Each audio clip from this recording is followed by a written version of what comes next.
If Zee comes on in, then we'll have him. I'm not sure if he forgot or didn't understand the time zone difference or whatever, but you know, he might end up coming in. And if he, you know, doesn't make it today, then we'll just have him on another day. But it's all good.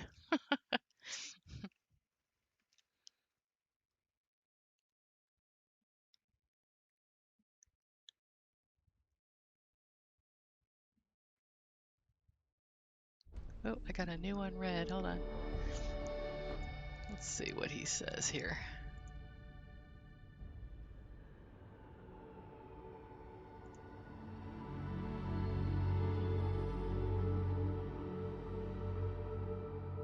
Find or start a new vacation.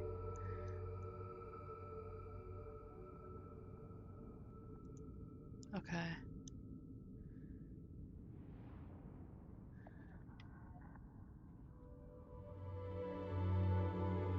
Hold on. Let's see. I got an unread message. Let me see if it's from him.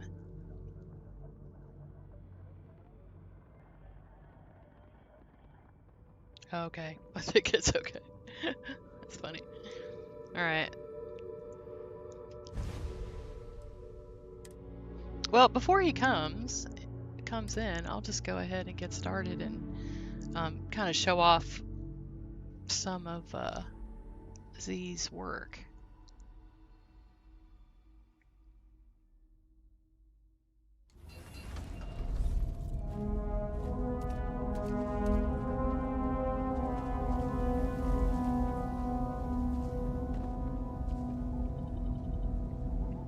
Let's see. Hold on. I'm going to go ahead and go back to the store.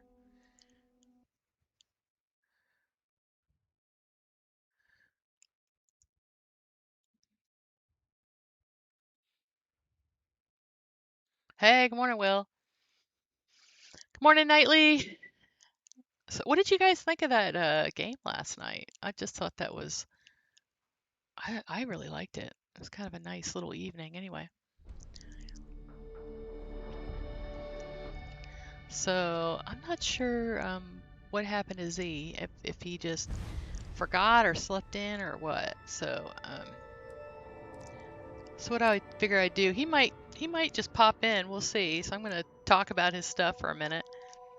I got to know Zee when I was having some questions about you know, really when I was just really beginning to be a mod author and kind of trying to up my game a little bit, and he helped me figure out how to do the icons, how to do archives, you know, like I didn't know how to do any of that stuff, and he helped me out with that.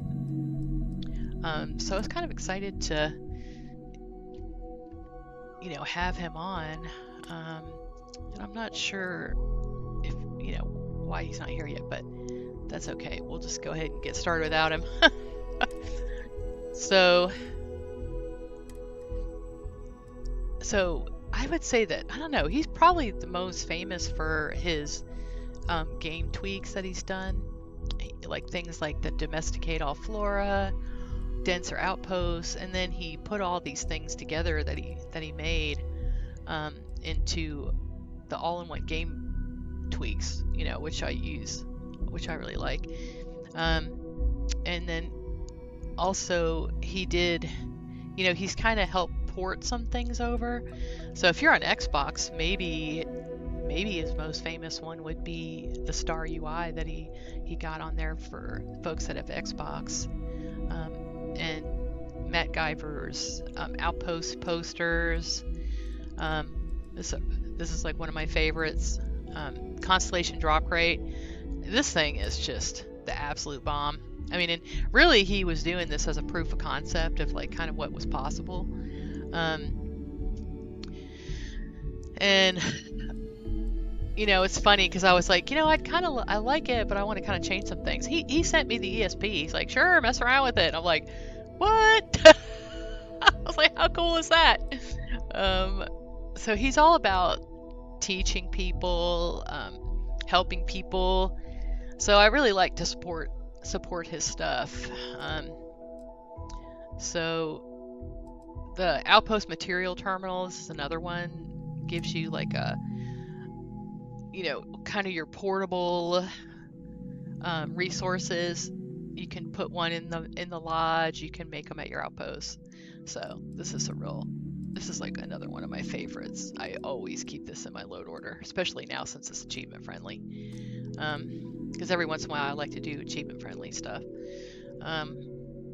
So he is making like a kind of tutorial for outposts, and a lot of this stuff's going to be in it, and the stuff that's not already achievement friendly is going to be in it. You couldn't put everything in it because it wouldn't really be achievement friendly, but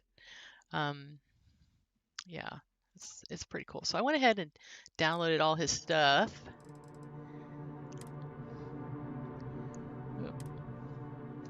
Even the not achievement friendly stuff, because I was trying to scale back my load order, so I dropped a lot of things. But I actually was still only down to like 82 mods, I think, which is like, for me, really light. So here's what's so cool about this particular mod, and I'm very excited that there's going to be an achievement friendly kind of version of this, is when you drop it down, it already has all the power to it. It's got storage, so it's really kind of an all-in-one kind of thing.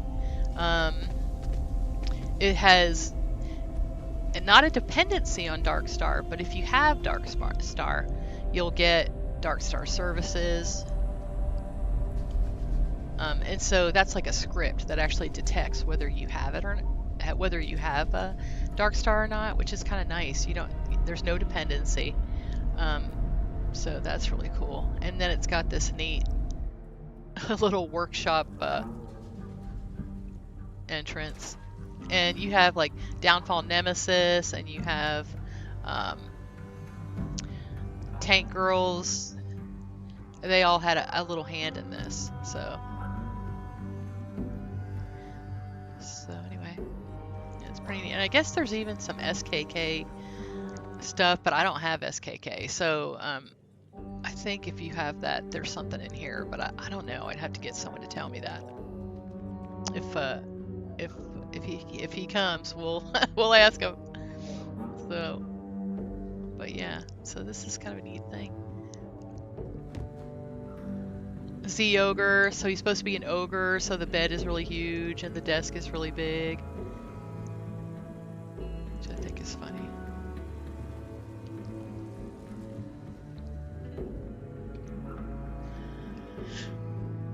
So some of this tech, like having this extra place and stuff, that's the same kind of script that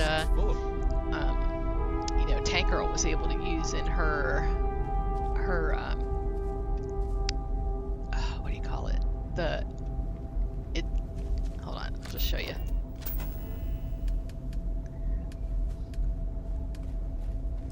I think I need more coffee.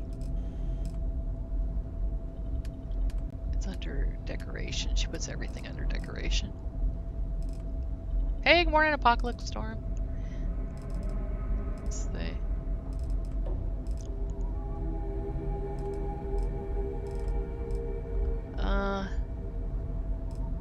Where did she put that thing? You know, the house. Oh, the range. That's what I wanted to say.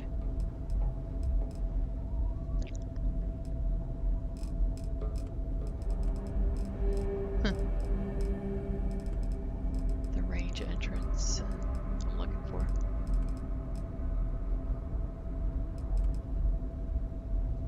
Oh, that's cute. I wonder what that's from. Oh, I know what that's from. Okay. Where's the range entrance? I must have went by it.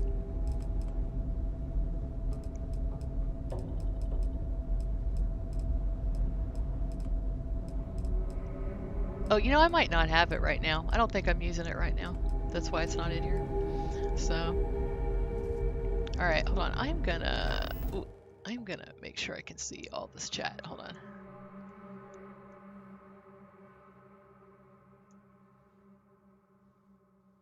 wonder if you can pop the chat out somehow.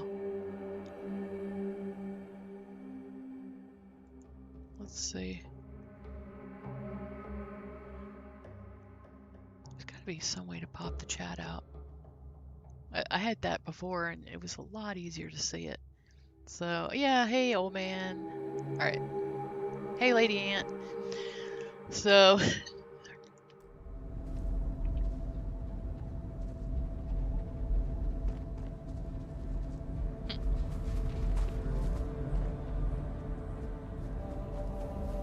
I'm going to go ahead and remove this.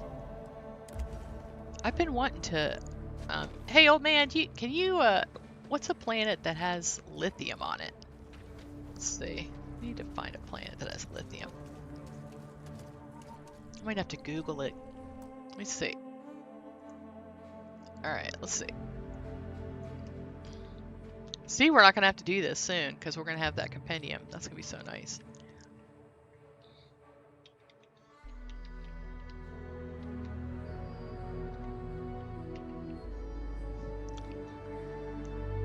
Okay, Tau Ceti 3? Alright, let's look at that. That's cool.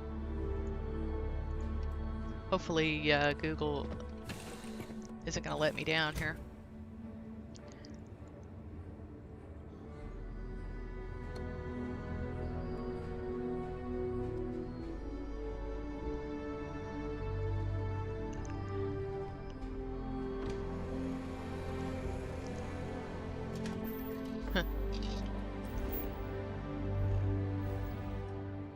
So that's funny.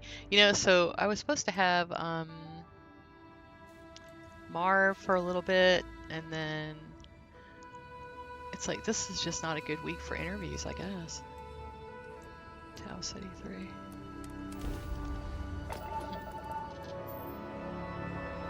Marv got real sick. Tau Ceti 2.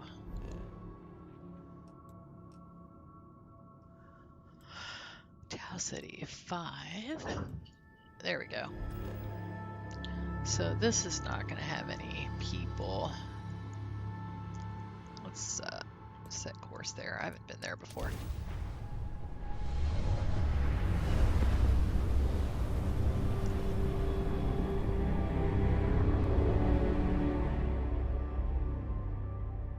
Oh, that's Tau Ceti 2. Oh, no, it's not. Alright, so it's got lithium. Oh, wow, it's got lots of lithium. So let's see, this is sandy desert, plateau, frozen plains, mountains. Oh, wonder if I can do a biome split.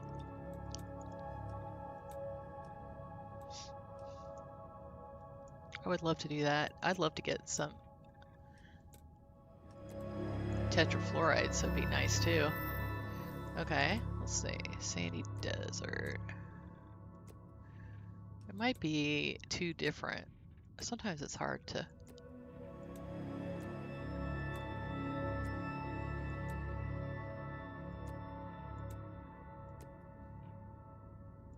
I think I'd want to come at it from the desert side.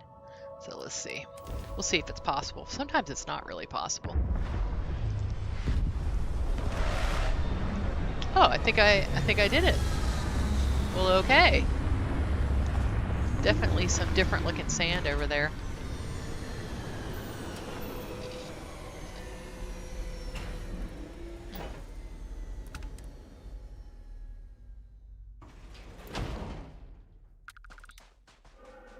This weapon I got from doing the Lover's Quest. Oh yeah, look at that. See how the chlorine, lithium, got my lithium.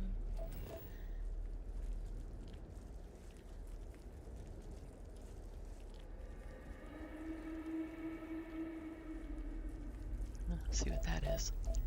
Water. Ooh, this is going to be a really fun place to drive. Okay.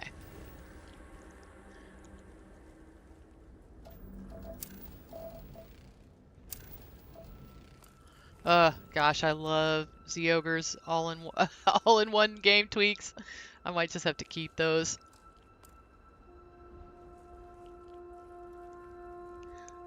Okay, so we got, oh, look at that. Tetrafluorides, copper. So I might be able to get both of those.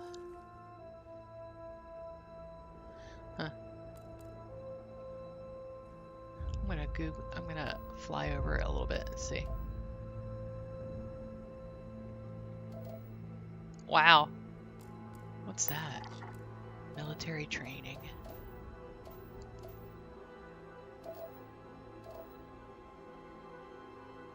Huh. Black sand, huh? Wow, you can get the chlorine too. That's kind of nice. Chlorine is another thing you need for so I'm having issues with the whole having the stuff I need to make all my oh gosh, there you go. 1, 2, 3, 4, 5. Boom.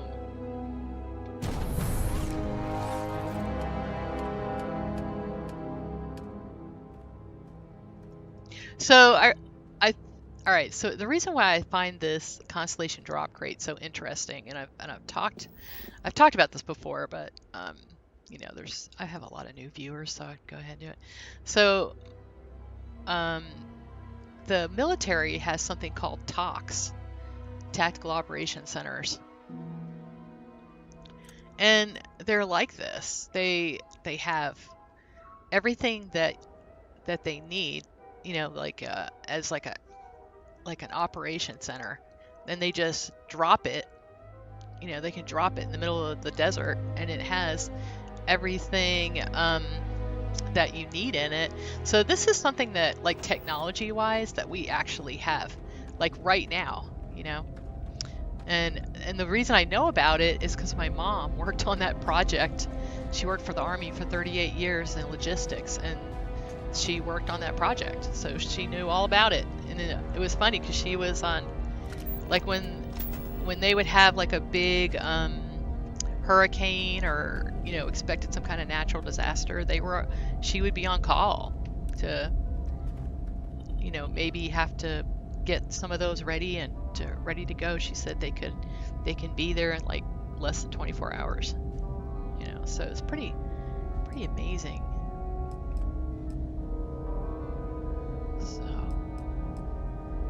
So that's why I always liked this. I thought it was so cool. I was like, oh, this is pretty neat.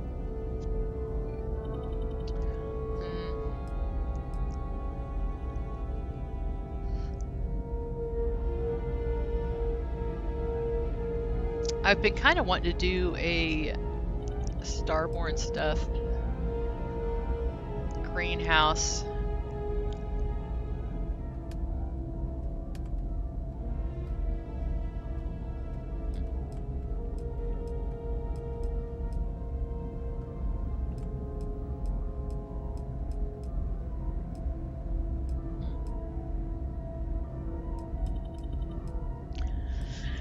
So what is like y'all's favorite hab? Like I think, oh, actually, let me go ahead and put my extractors down first. Let's see. And I might need to go ahead and drop a, let's see.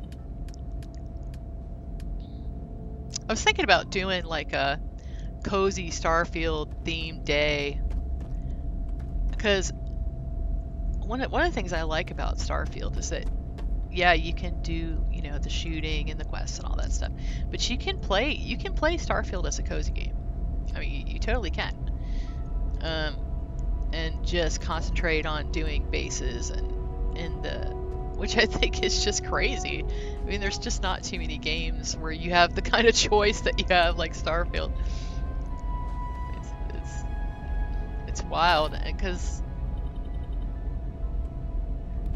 you know, I was definitely a Legos kid, making forts and doing all that stuff. It was funny because when people walk in and they say, you know, is Starfield good?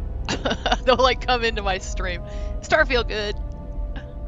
Hey Thorgan, well, Zee Ogre might have slept in. He didn't come. He's theoretically here, but we're still talking about his mods, and hopefully he'll make it. So, what's funny is if he doesn't, if he just totally forgets it, it's fine. We'll just have him on another day. I mean, I already have the thumbnail made now, so we're good. We're just gonna we'll have Zee Ogre Appreciation Day instead. So anyway, but his new I can't wait to see. I think he'll let me get a sneak peek at it. I'm not sure, but hopefully he will. I'll definitely offer that for him.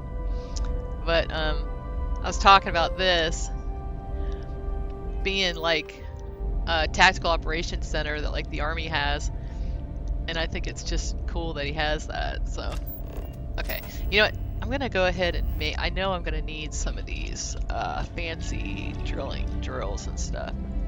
So I'm gonna make a bunch of these.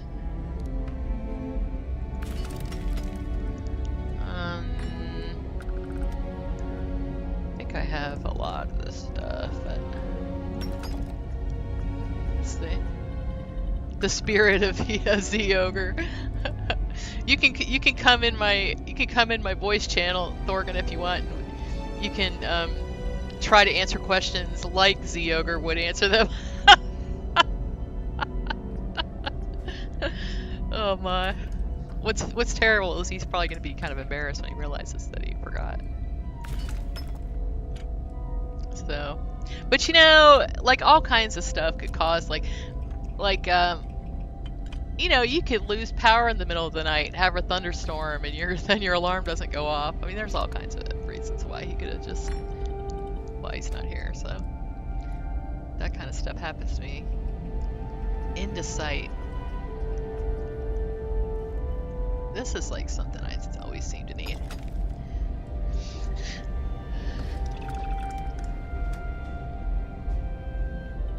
Yeah. Yeah, well, old man's here, so that's, I mean, really, that's all we need. Okay. I'm gonna go ahead and start dropping some of these. So yeah, but I'm kind of a little disappointed because I really want to see his new mod in action. So that's the only thing I'm disappointed about. So one of the things he did is, okay, I'll show you. One of the things he did for me, because I asked him, is in the new iteration, you're gonna be able to take all this furniture out of here with a button and decorate it yourself. And I'm like super excited about that. So, hey Invoker, how are you doing? So that's like one of the things I'm like super excited about. I tried to do it. I tried to do that. I like went in and deleted like everything, and it was trying to do it like a patch, and it didn't work. And I think it's just because of the voodoo of how he did it. I think that just didn't want to work. But okay, I'm gonna do one of these. I might put these around the back. One of the things that I really like about Zee Ogre's mods is that you can densely place your little things here. Oh, into site wafer. Let me make one of those. I'm gonna probably need to make a bunch of those.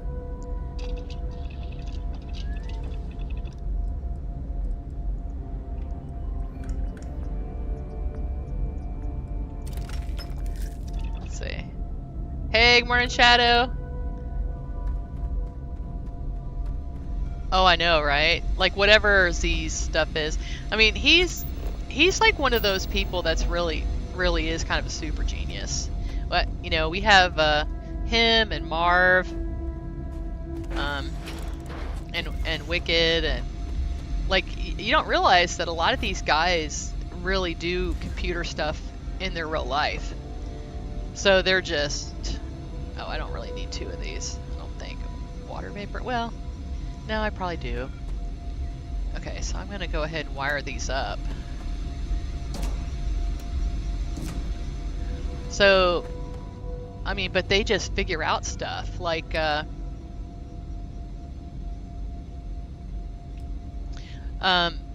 know, for example, like the whole thing with the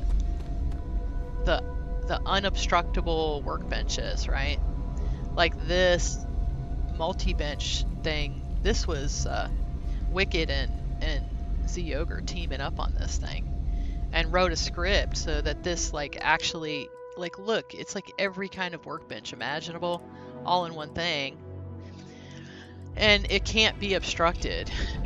So it's, you know, I mean, that's pretty cool. And then Marv, he's the one that helped me with. So I'll show you these workbenches.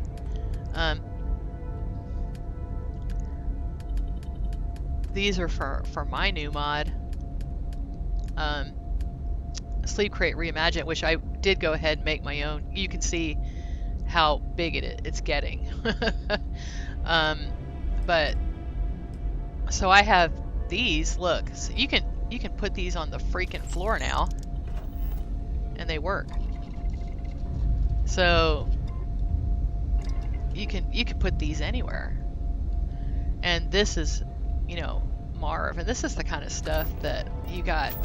You know, this is when I talk about how the Darkstar Discord is, it's like way more than Darkstar. There's a lot of people that don't even have Darkstar. They don't even use it. But they come in there and it's like a think tank for Starfield modding. And you know, so it's kind of crazy. But yeah, so this is where we're heading, people. We're, you know, every little bit we're learning more stuff and how to like solve problems, you know. So because I was talking about, you know, why was this so important to me? And it's because I was watching a YouTube streamer with my mod, and you know, when I do my transforms, the way it looks when you know, first put it down, that's how it's supposed to face you, okay? Because, okay, like a regular workbench has an activator that's basically a circle in the ground that's like out here, okay? So if you put a couch here, it blocks the activator, and that's why you end up with like obstructive workbenches, you know? So, but I was watching him, and he took the workbench and he turned it around so that the activator was facing in the wall. And I was like, you know, and it's like, I need to know that stuff. You know, I need to know that stuff. And because the way the workbenches are, they wouldn't work. And so we had to figure out how to solve that problem. To me, you know, I'm not going to just get mad at the person. Oh, that's not the way you're supposed to do it. I mean, because you're like, okay, well, people are people. People are going to do things the way they want it. And that's not wrong, you know? So we got to figure out how to solve these problems. And so I was like, all right, well, I want a workbench that I can, you know, or people put it too low to the ground, or they put it too high up, or whatever. And I'm of the opinion, I want it to work no matter what happens, like no matter where they stick it. So, so that was my goal. My goal was like, I want this to be able to be up in the air on a shelf, and you can still use it, and that's what we did. That's what we made. So that was my goal.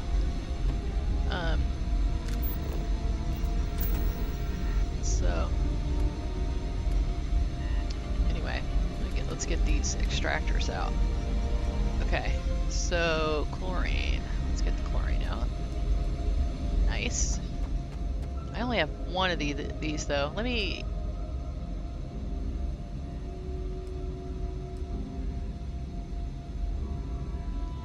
I wonder if I have... Hold on. I wonder if I can make some more of those. It would be nice just to have the big one.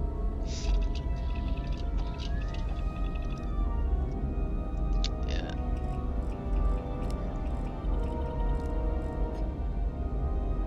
So...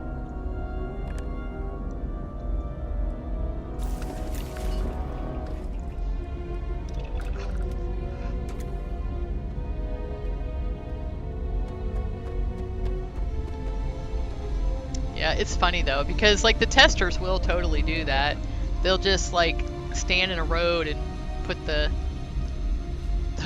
workbench on the floor and say, well, doesn't work. And I'm like, wait, that one says that you have to put it on a table. You know, but that was kind of what made me realize, all right, you know what? Let's make it where that it'll work anyway. So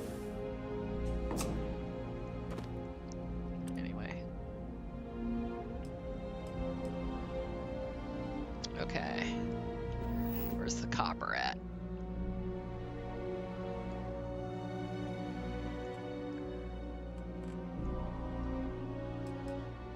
Oh, well, I had it.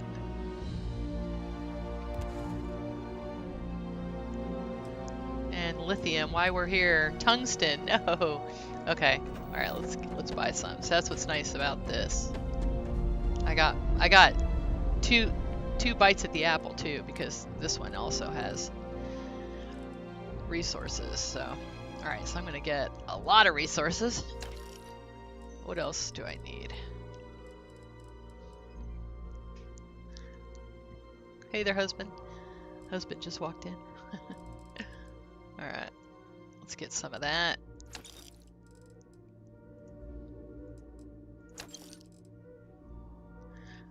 What's funny is this doesn't even, I don't even worry about this, because I'm sitting here thinking, well, you know, I can have Amazon, I can have like anything delivered to my house. So this is fine. All right, let's see.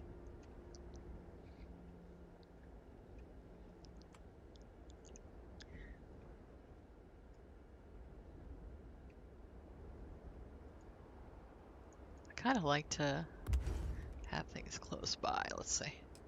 All right, so I got the copper. All right, do I? Yeah, I just don't have it wired yet.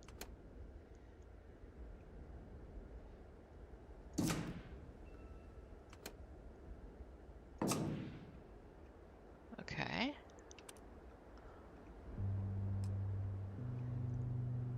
I think one industrial is probably plenty. Okay, tetrafluorides and chlorine.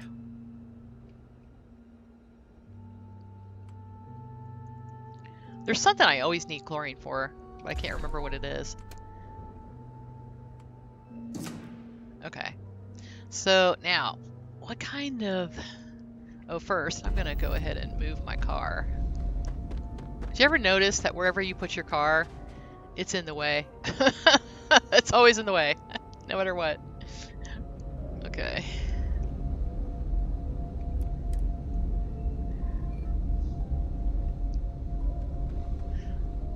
Okay.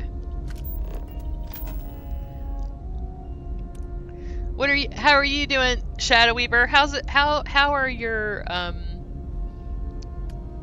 habs coming? Because I have people asking me all the time when we're gonna be able to get those. When are we getting those?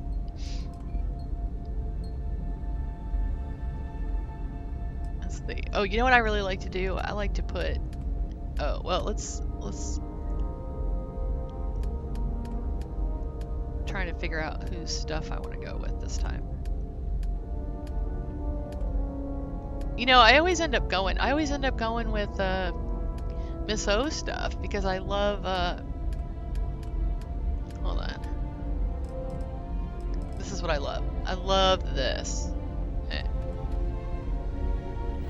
I love this. I love how it has the same color rocks, you know? I just love it. Okay, I can stick this right in the middle too.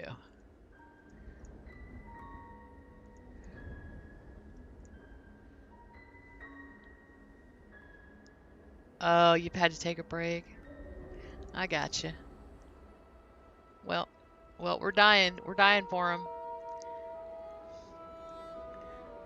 They look so cool.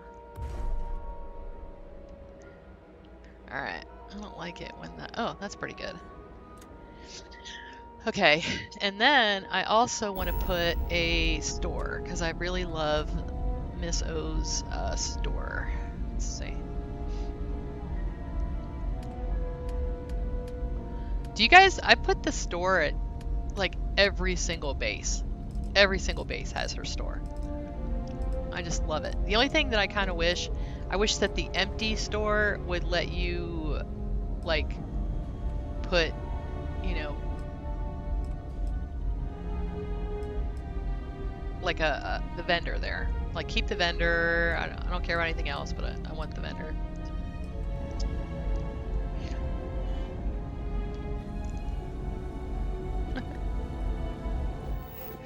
Okay. Maybe.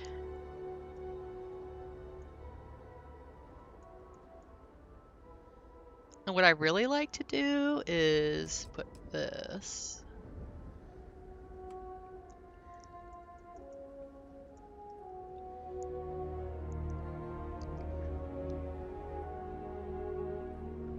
Let's see, put it here.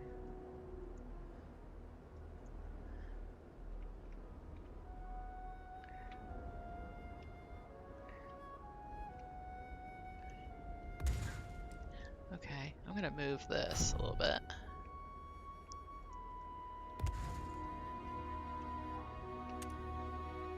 This is like the best, the utility pod, because I was keeping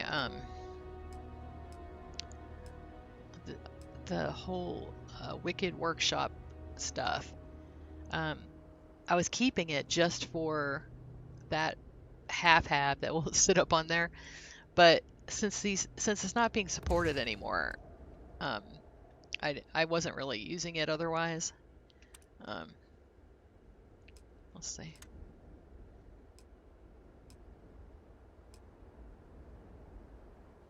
Let's see. Oh, I want this to go up. There we go. Okay. And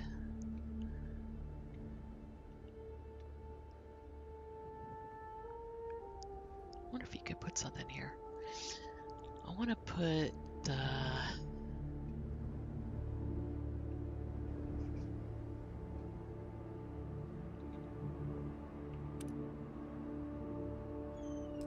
okay.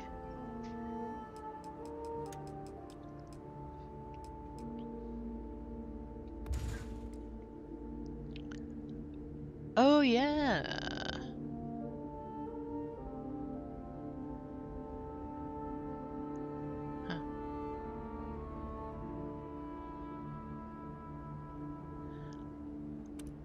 Well, hold on. Maybe I want to put the living quarters first. And I'm going to do the empty one so I can decorate it myself.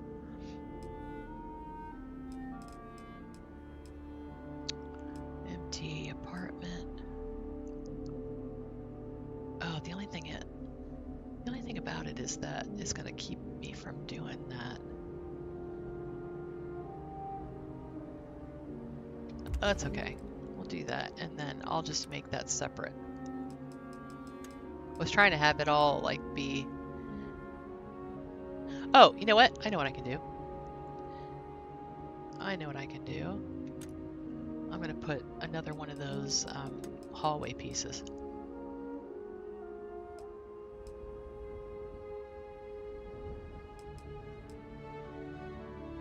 Did you see that she has like a bathroom one? A bathroom hat? That's kind of cool. Empty concourse. Wait.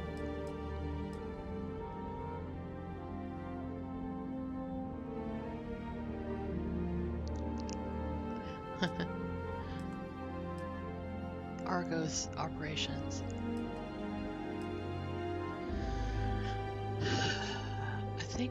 Did I already use the utility one? No. Alright, let's do that. Because that kind of makes sense. Oh, and you know what? Some of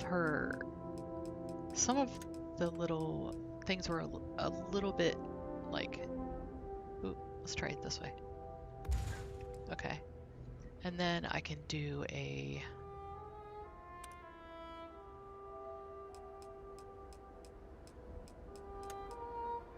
an airlock.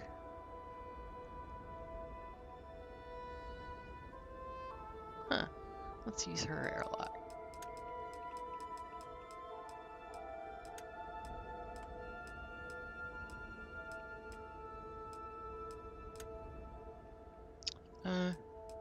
There it is. Okay. Alright, now I'm gonna save, because I don't want to have to redo this.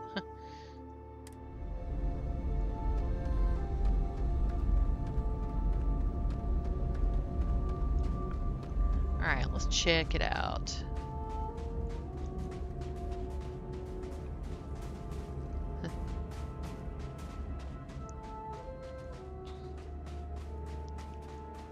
I need to get some, like, colonists or something.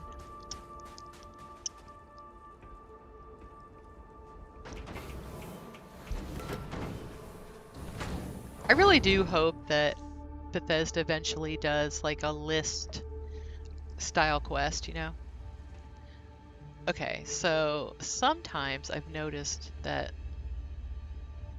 Okay, so this is not obstructed right now, so that's good. When I was trying to put... I'm going to show you something. This is another reason why I wanted to do unobstructable workbenches. I'm going to show you guys. So, I noticed that I was having trouble with some of my stuff not wanting to work in here. Like I'd put this here. Okay. Okay, no, it's working now.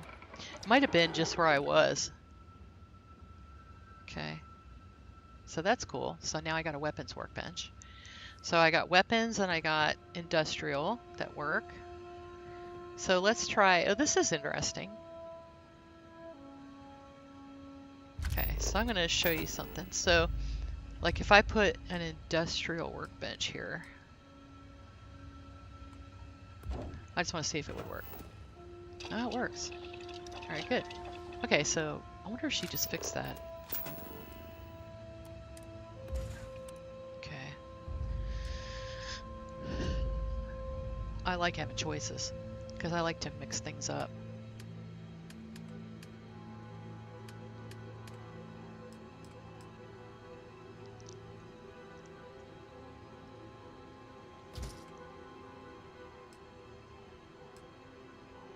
This is the industrial workbench I made for this mod.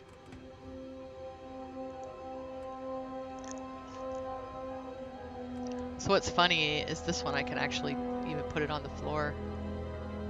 Like you're working on it there.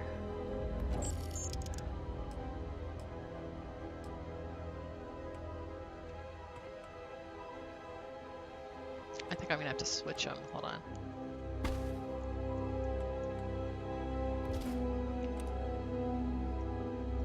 Alright, so I already got a weapons workbench. Maybe I'll do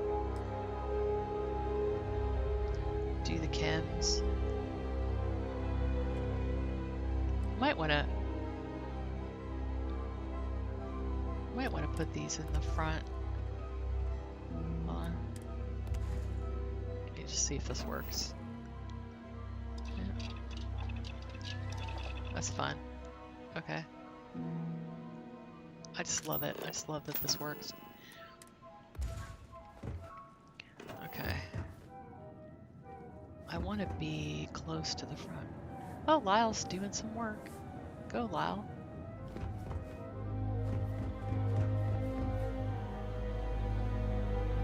Huh. See, I like having stuff where it's placed conveniently.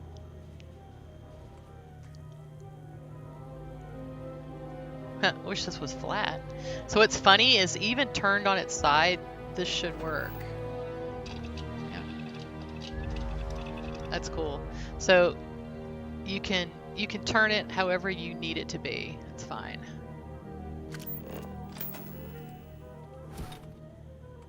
I'm just gonna put it on the floor, make it look like it fits.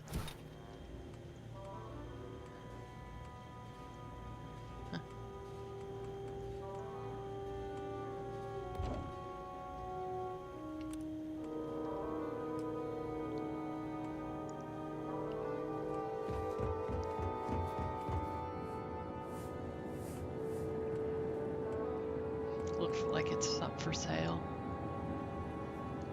I might change the light for this to be blue.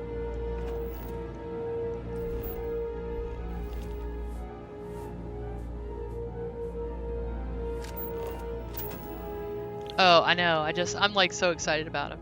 But what's nice is, you know, you're gonna have so many choices now. You can just like mix and match everything. Because I get tired of doing the same thing, you know? I like having different, you know, choices.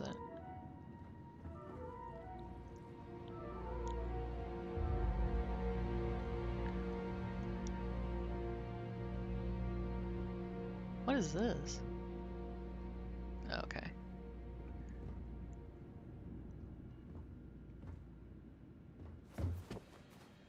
Oh, this is great.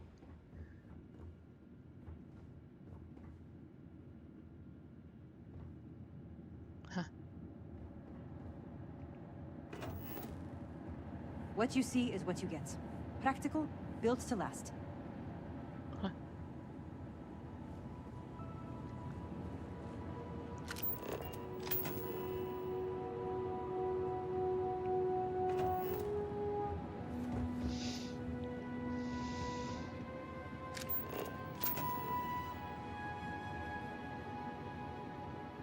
Actually, you kind of want to see if there's some bad guys coming. Okay.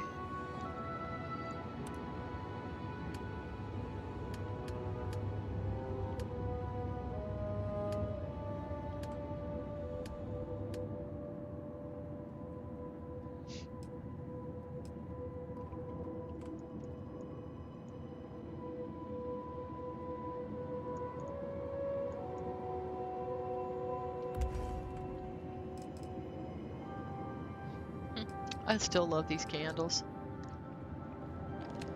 I just love the light from them.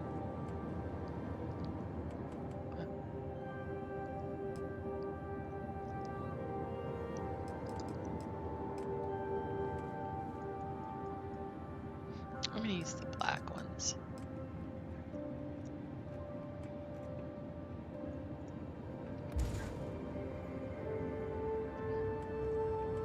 You know, I could actually, in Betamax's Dream Home,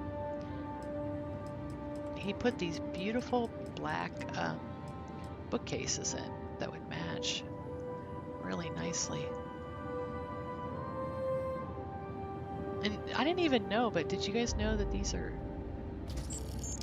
are like displays? You can actually put things in them. I'm gonna save.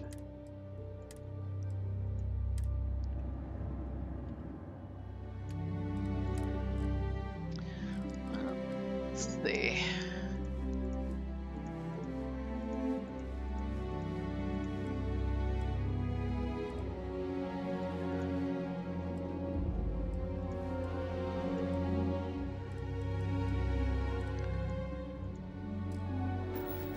Yeah, I don't know. It doesn't let you put like everything. You can't fill them.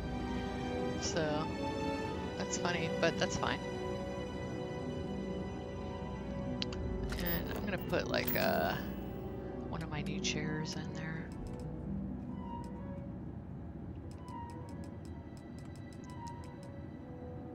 I'm gonna add some more of these.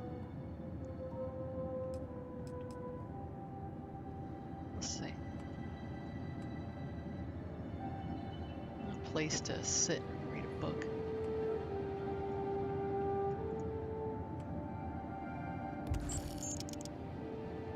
Put one of these little pillows in.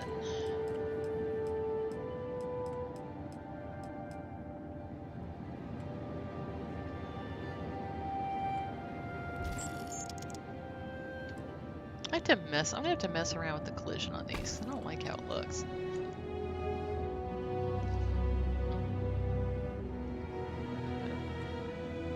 I think they're just too big for the chairs. They look great on couches, but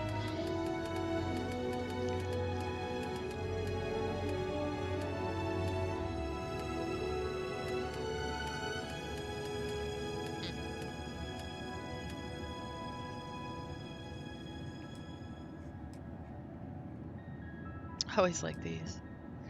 Put a little box bat.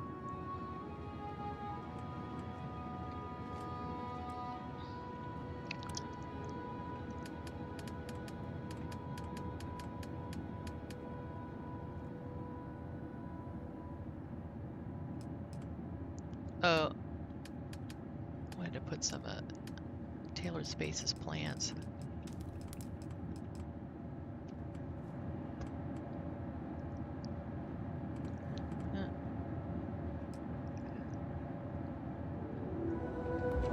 Like the little banana. Isn't that your favorite, Thorgan? Oh, let's use some of the new art. So I added some new art. I just thought these were funny.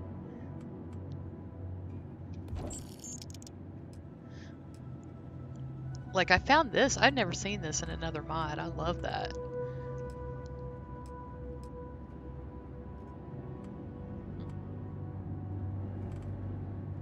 Alright. I'm gonna just I don't know if you guys have messed with the kawaii little thing. You know, I'm not like, I don't know, I'm not that fabulous, I guess, but I do like the shelves that she has in there. They're really cool. Is it? It must be in decoration. I might have gotten rid of it. I don't know. I took out so many mods. I was trying to just, you know, what's funny is I wrote in Reddit about how, you know, what I'm doing to get ready for the update, and it's funny because it's you know, I'm saying this is what I did to get ready for the update, and I get downvoted because I suggest perhaps, you know, getting achievement friendly versions of your favorite mods, because if you want the achievements, you know, people are like, oh, she talked about paid mods, downvote. And I'm like, you know, you don't have to, but that's what I did. I'm not saying you have to. I just think it's funny that people do that.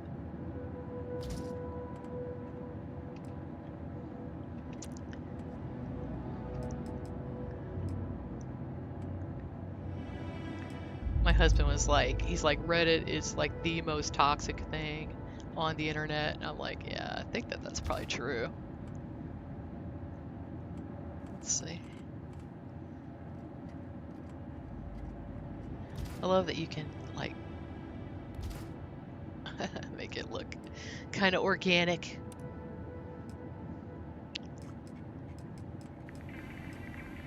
Let's use one of hers.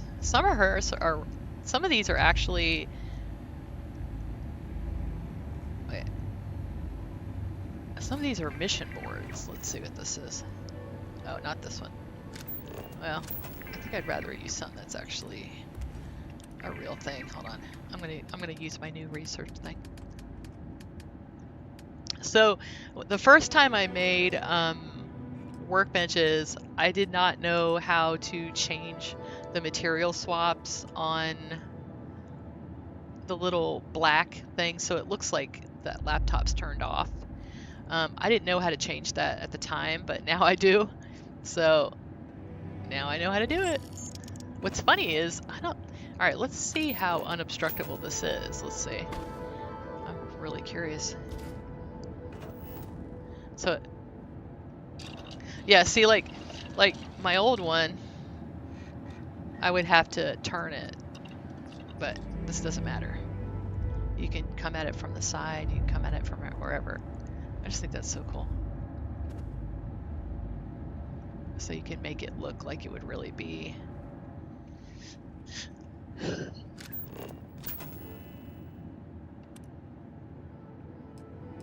So.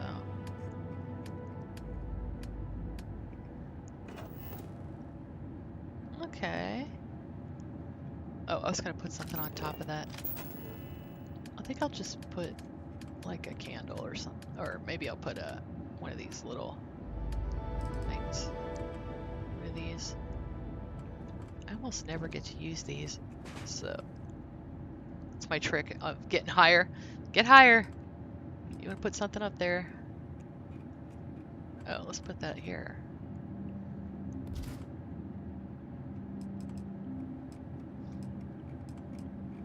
Oh, that's kind of a good thing to stick there, like a storage thing.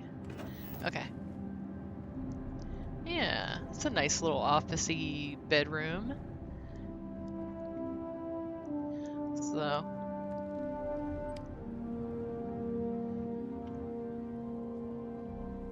Give her a little bit of privacy. Well.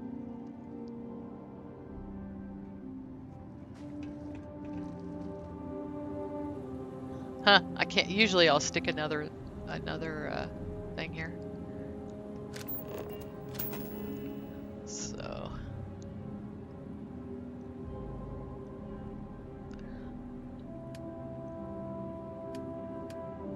I'll tell you what, one of the best things since sliced bread is Betamax's, he put these wonderful snapping carpets and stuff. And floor mats too, which I think these are amazing. I mean, they snap. Come on now. I need to figure out how to do that. I need to see how he did that.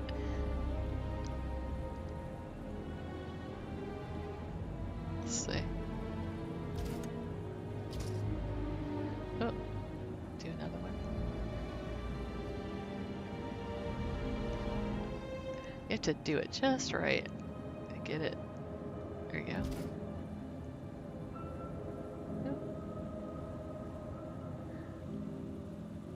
Yeah, he's redoing it so they all, you know, there's no gaps here, and I'm like, I don't even care about that. It looks fine to me. Okay, so let's do a crew station. So you need to put a crew station down, and I guess Miss O was saying that if you put at least one vanilla crew station down, that everyone seems to path a lot better. So I've been doing that. Let's see. Oh, another thing I like is I've been doing this. I've been putting like counters in the middle. These counters.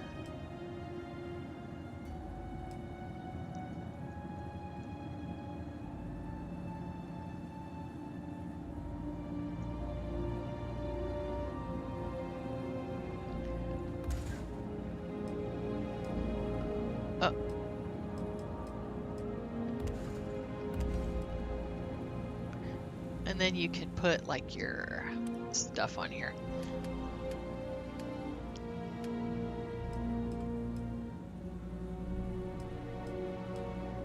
So I made a pharmaceutical bench that, I don't know, doesn't this look like the MacGyver, you know, I'm out in the wilderness, like, science bench?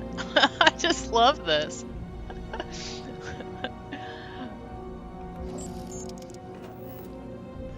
So, there you go.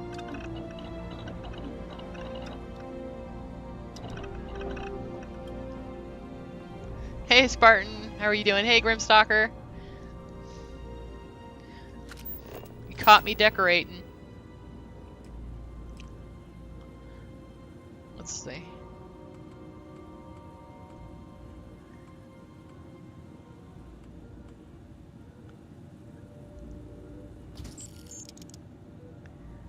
I think, oh yeah, and let's put the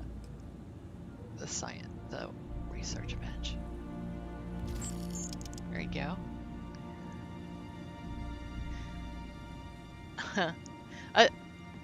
I just love it. I love it.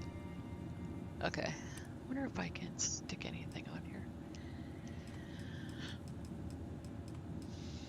What I'd like to put on here is like a little thing of books. Some books, like your maybe Outpost, I think. Dream. He put some little gigas like that in here.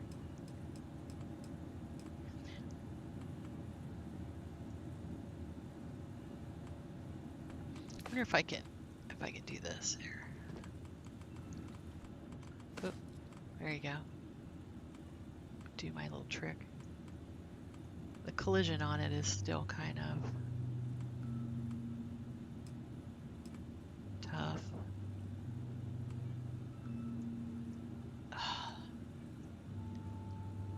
You know what would be great is if there was just no collision on this shelf.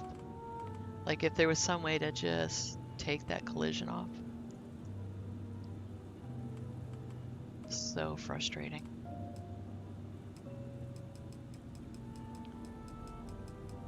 Because you just have to hand place stuff, and then if you hand place it, you know, it just might... This is funny, this green kind of matches in here. You know, when you hand place it, it might sink, you know. So that's kind of annoying.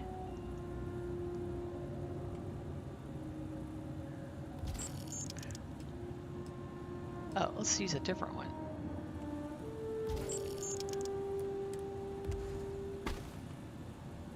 There you go. Yeah, that looks super officey. I bet you I have some gigas I can put in here. Let's see. Power cell. Well, let's see.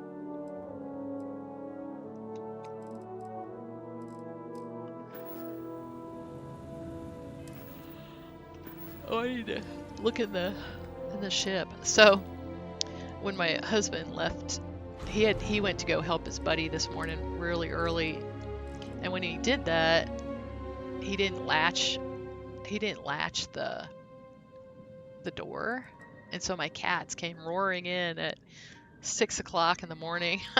I was like, ugh. And then I tried to go back to sleep and I couldn't, so it stunk. I was like, no. I was so tired now. So I apologize for my yawning. I've been up till 1 a.m. working on my mod like every night. Okay, let's see.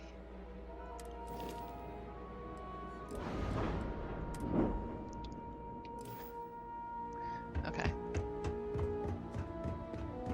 I'm just gonna go in here and get some things. I need to save.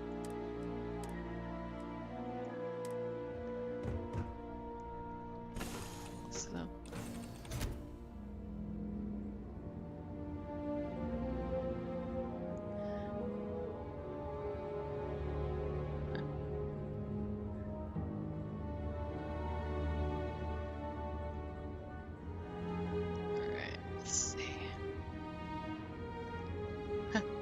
I like how this turned out. See the baby Millie whale walking around? I should have just made a regular size one, because he's so much smaller. Okay.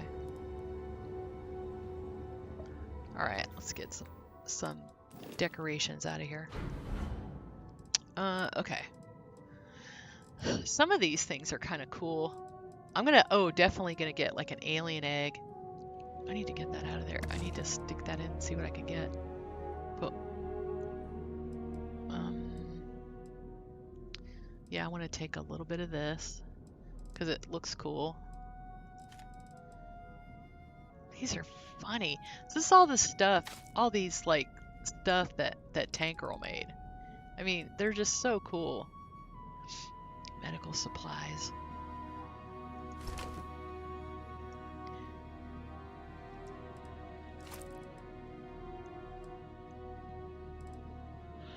I'll get one of those. That's so funny. You could stick all this stuff on.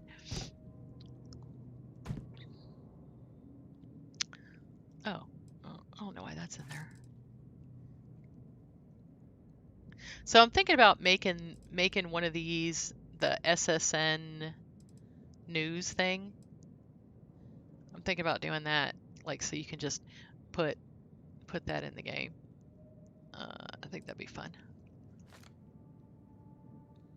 Okay. Liquid happiness. Isn't it the truth? I always pick these up because I think they're kind of cool decorations. Okay.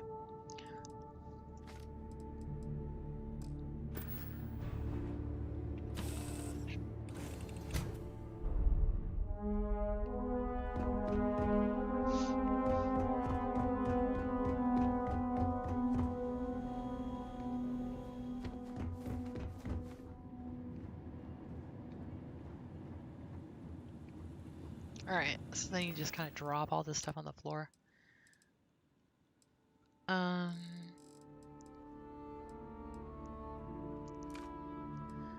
The final Enterprise chess key. What is that? I don't know where that's from.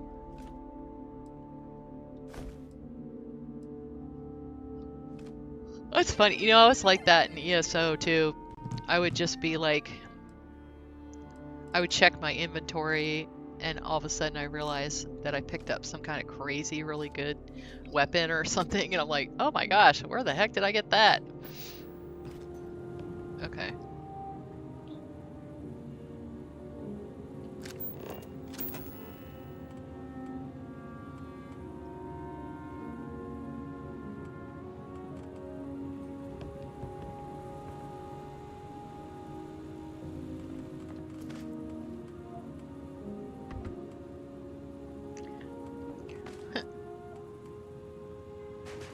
Why is it so hard to get up on there?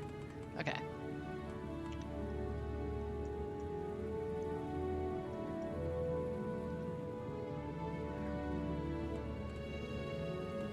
Oh, hold on.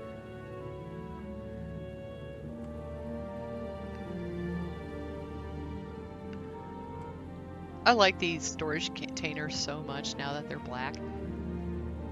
That's funny. Oh. I can stick it on the floor, I guess.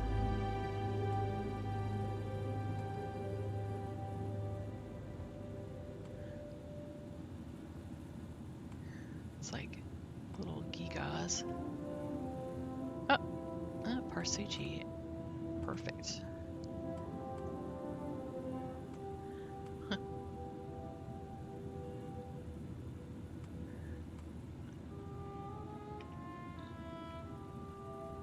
Let's see.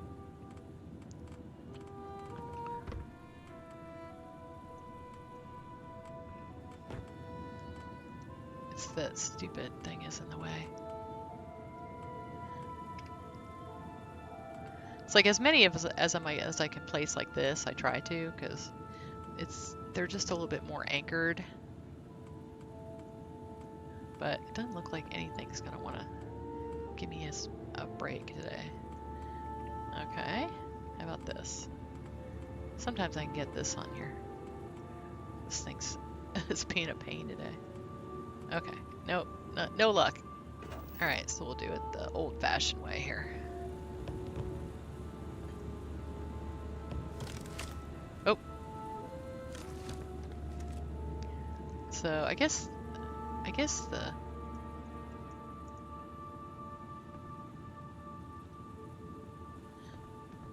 there must not be a lot of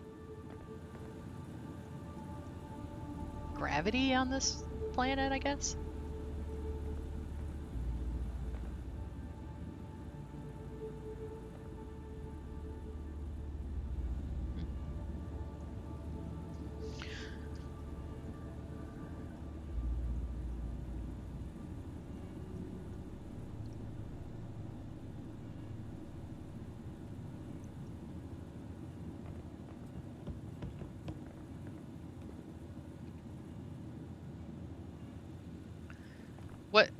5 or 6 hours long, you get a player home and repeated quests. What are you talking about, Nightly? I missed the first part.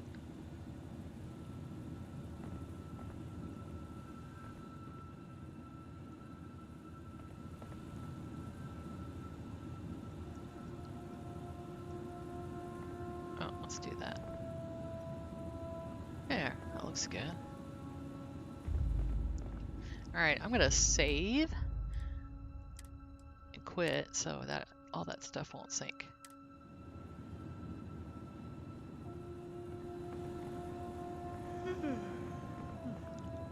Oh, wait, let's put this up too somewhere. I'll put this here. Oh, that's funny.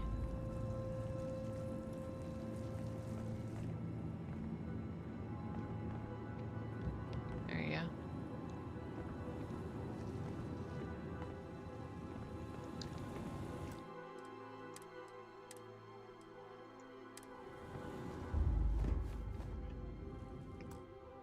Alright, I'm gonna quit and restart. That's how I lock everything in. I know you're supposed to be able to do some other tricks, but this I know works, so I always do it this way. Milk Artist Redgrave, where you help a list colony find a new home. Oh, okay. So you recommend 5 or 6 hours long? Yeah, Milk Artist does a nice job. And Almighty SE, holy cow. They do a great job.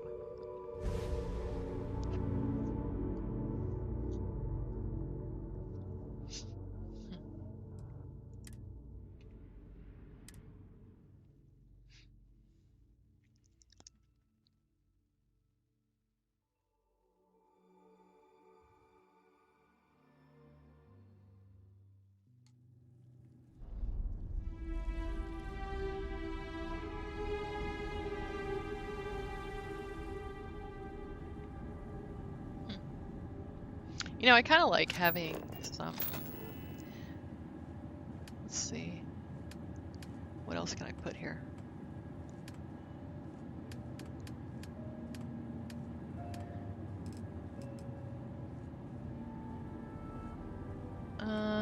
You know what? I like putting like a little bar stool and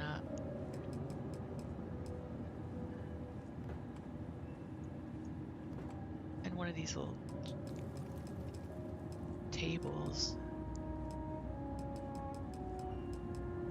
This one makes it look like it's a little bit of a break room too.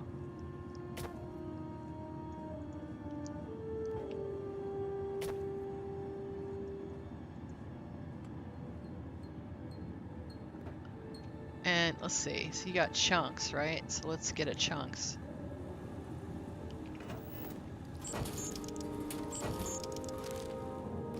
Put it out. Let's see.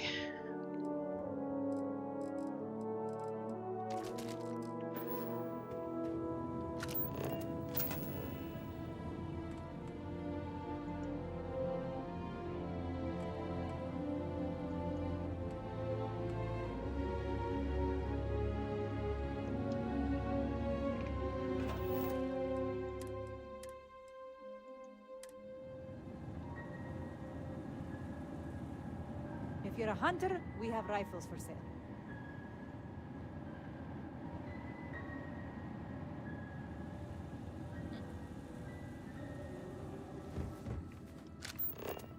I'm gonna put Tank Girl's. You know, I don't know what it is, but Tank Girl's like kitchen, I can never get it to work there. So let's try it though, and let's see if it'll work. Sometimes it just seems to work better if I just go ahead and make like my own kitchen, you know?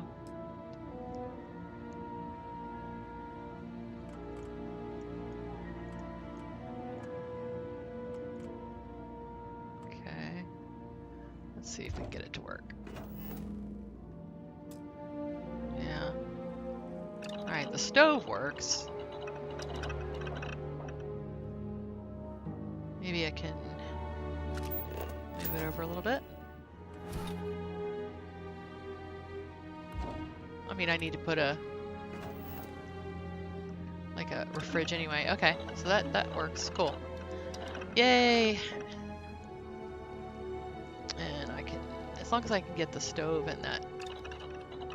That's really the only two pieces of it I usually use. But let's see if we can find a pretty fridge to put there.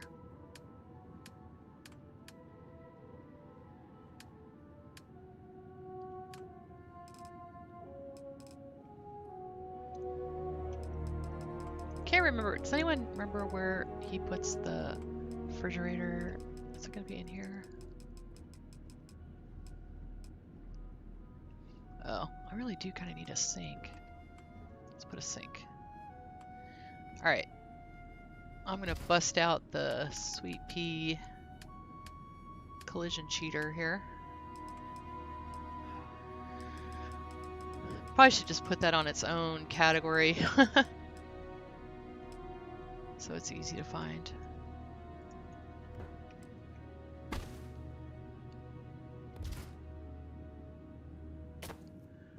All right.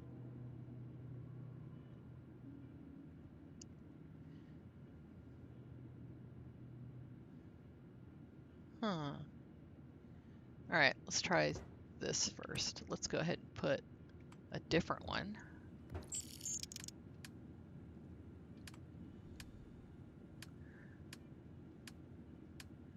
Functional decor.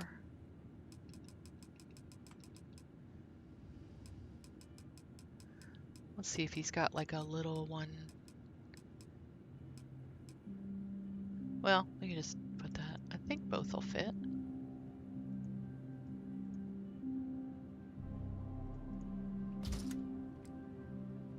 I don't, yeah, stink. Where'd it go? It's gone.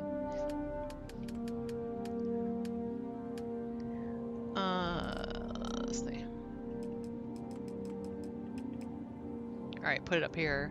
It was lower, so that was like, no, not gonna work. Okay.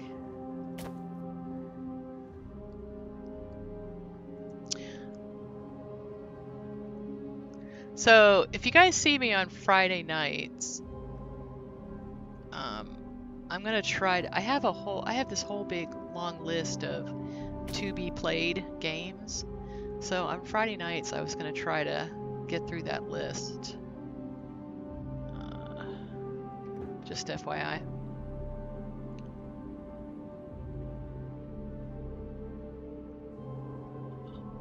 Huh, well that probably would snap. Oh, it has no snap. That's fine. Okay, so I got water.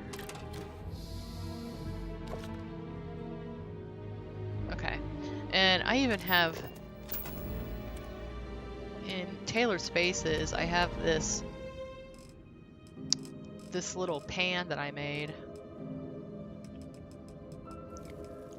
And you can stick it on Tank Girl's stove.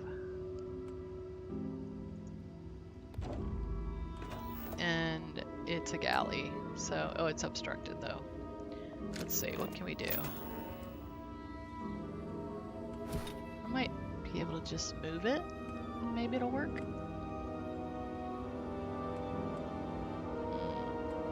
It's catching all the activators. I'm gonna make a version of this that's gonna be unobstructable. I'll have to put that in the new mod. And I'm also gonna make a stove there'll be a stove too that'll work, so. Let's see if I can get the angle of this right. Okay.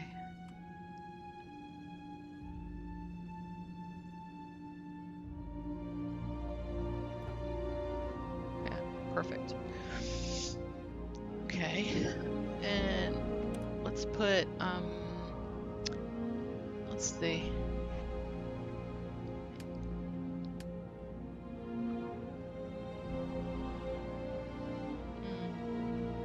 You know, I've been wanting to do a shelf that was already decorated that has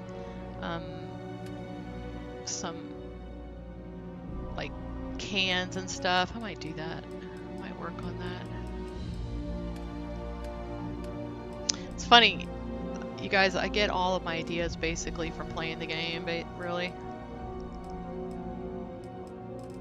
Like, because I want it, you know, basically. Okay, let's do a little kitchen cabinet. Let's see, I can probably do a double one. Oh, it's not gonna work. Something about this corner. There's some kind of collision or something in this corner that doesn't want to work. Ooh, I had it for a second. Did you see it? Like, I mean, that'd be nice.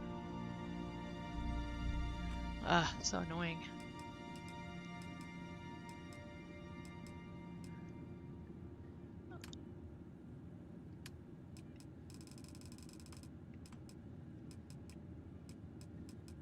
Let's see. I still love the wood stove. That was Shabir. Shabir asked for that. And I'm like, alright, I can do that. Alright, so we can put this stuff. Put some stuff on there. You know what? I actually have a lot of cereal and stuff like that in my ship.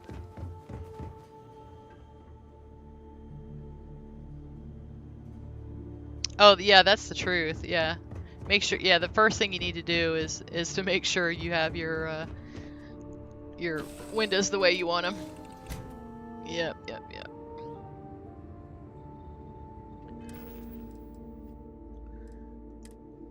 All right, let's see. I was picking up like all. You know, I might have sold it. That's funny. Wait, I don't think I did though. I got all this. I picked up all this cereal.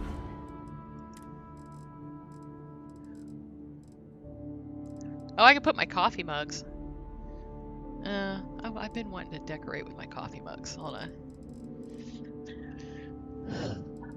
Let's see. This is why I pick up all this stuff. Don't ask me why I picked up them empty beer bottles. I guess we could just put them around though. It'd be funny. All right. It's 8 is what we're looking for.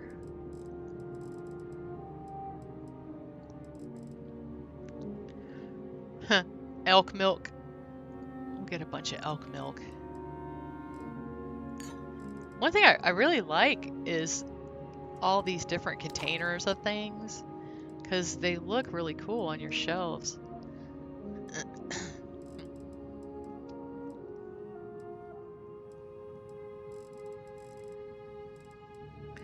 Oh, you know what? I'm totally gonna do that. Hold on. I have an idea what I want to do.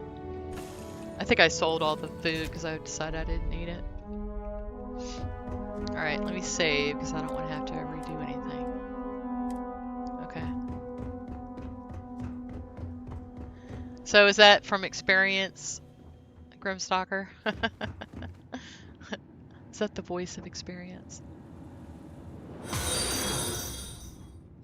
Hey, Tool Time 001. Hey, thank you for the follow.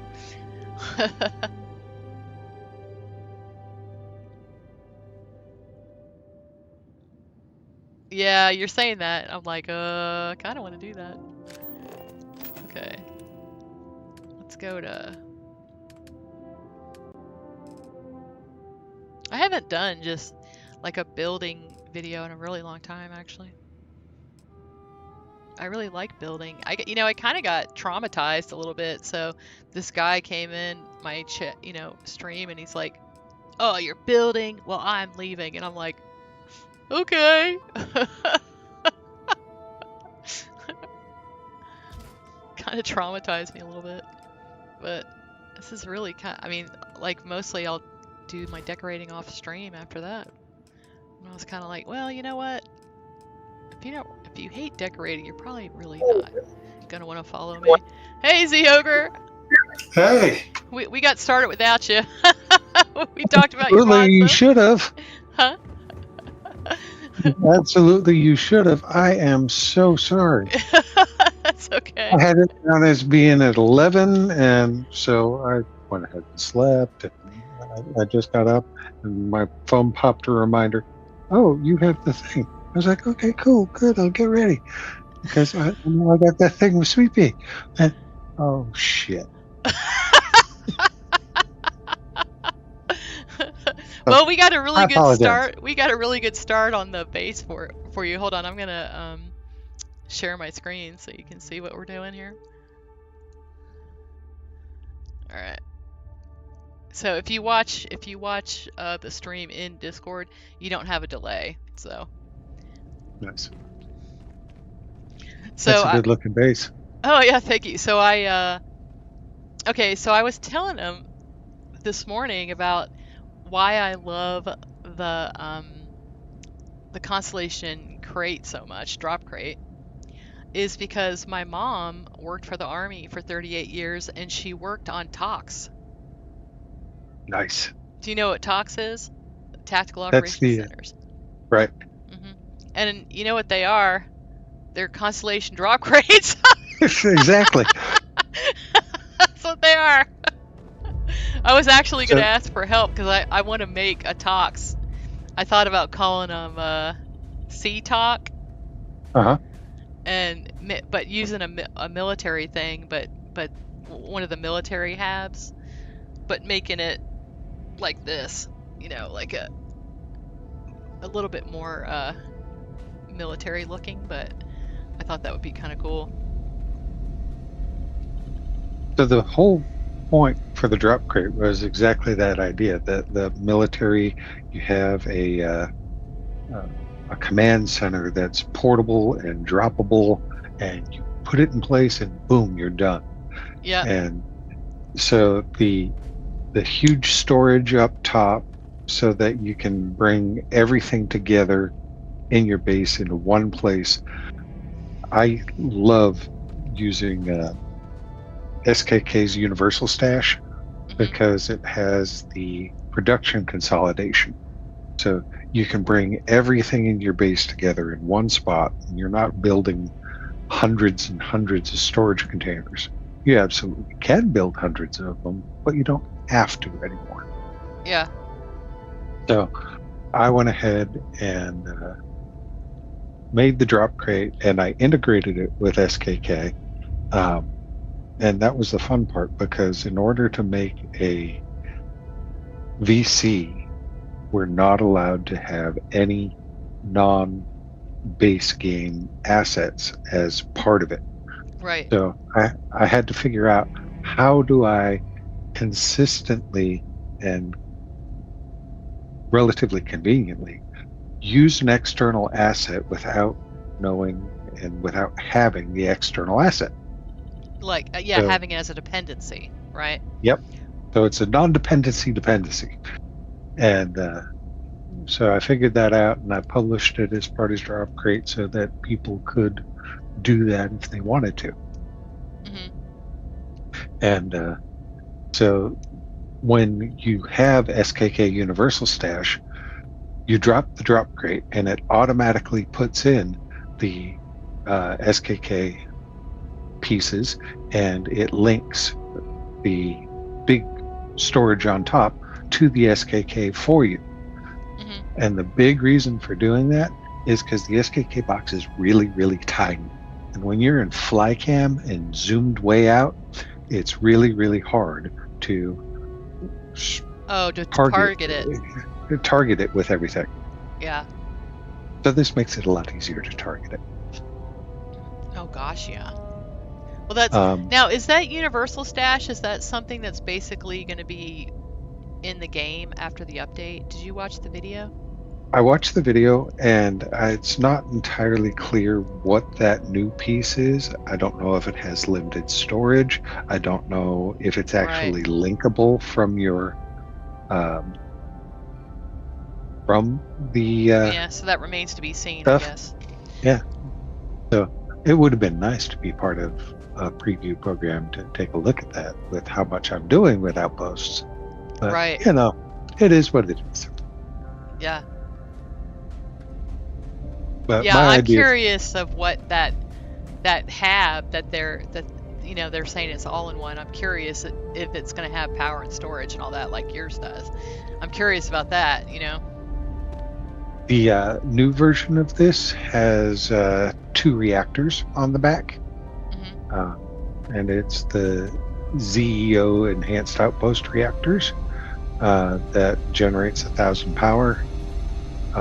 Nice. The capacity on that thing up top is 400,000 kilos. So really, it is the only storage you need in a base for the Right. most part. And of course, it can take all of them in one place.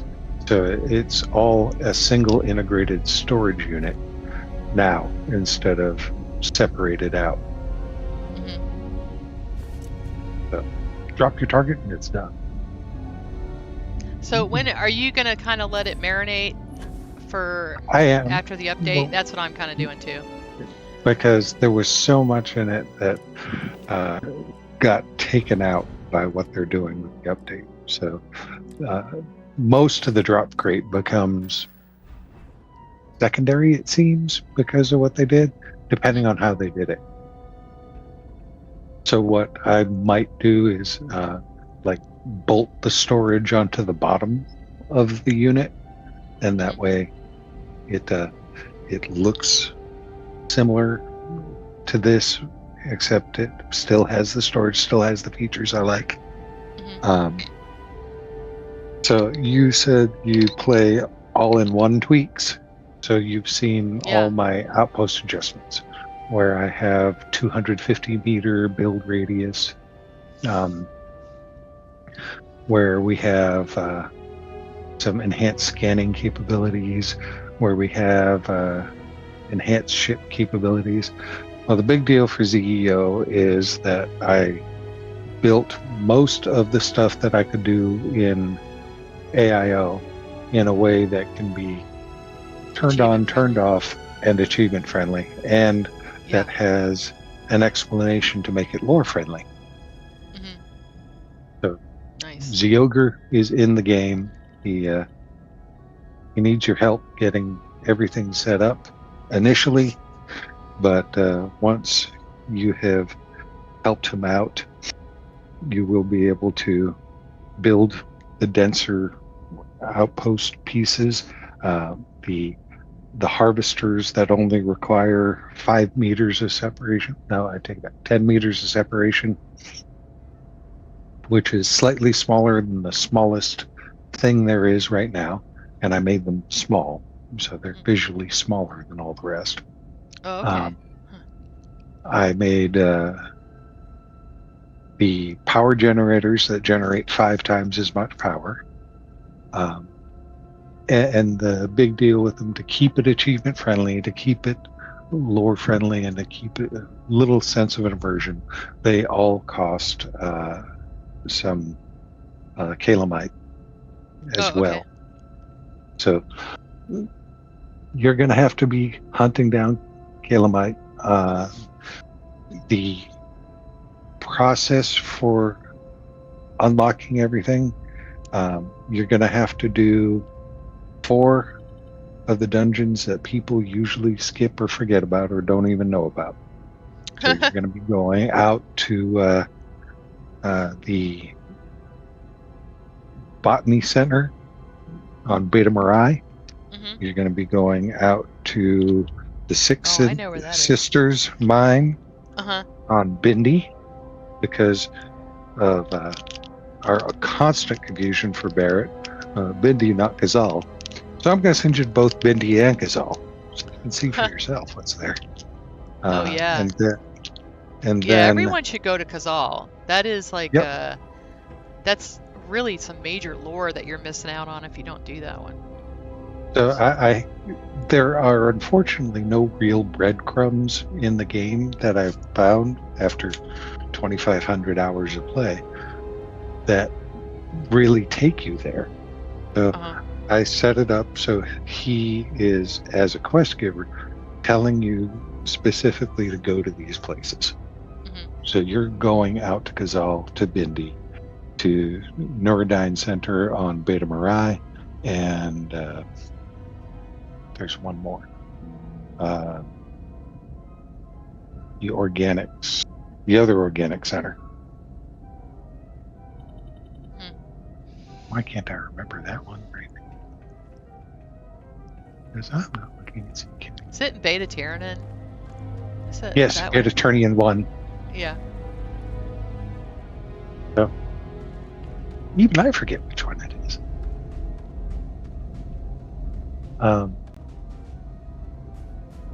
But all of that is now in this, and I expect that if you don't use the cheat slate that I built to make testing faster, because running those dungeons 20, 30, 40 times, testing it would have been a pain in the butt. Oh my gosh. That's why I made the cheat slate to teleport to the boss chest, teleport to this, kill everything in the area. Oh my gosh, yeah, because that one, there's a lot of bad guys in that. So. Uh-huh. If you can afford that ship, you can afford our supplies. That's cool. So what do you still so what didn't survive in AO1 tweaks for the sake of achievements? Lockpicking had to go. Okay. Yeah. Because that's actually if I had a way to gate it, then I could probably bring it back. But I don't have any way to gate it to say that you have to have completed the achievement. Mm-hmm. I can detect if you completed the achievement. I could do things otherwise, but without the ability to turn those settings on and off dynamically, I can't make the setting work in an achievement-friendly way. Although I might do something like a ring of unlocking, where you just have the ring and pop, the locks open. Huh. Well, yeah. Could you make it where it's like if you have completed all the lockpicking that you can do it, or? Where I could have it gated on lockpick level 4. I could also pick up whether you have the achievement or not, and then enable it or disable it based on that. Yeah. So. Yeah, that would be fine. I got a minute to test that now that they're delaying us. Yeah.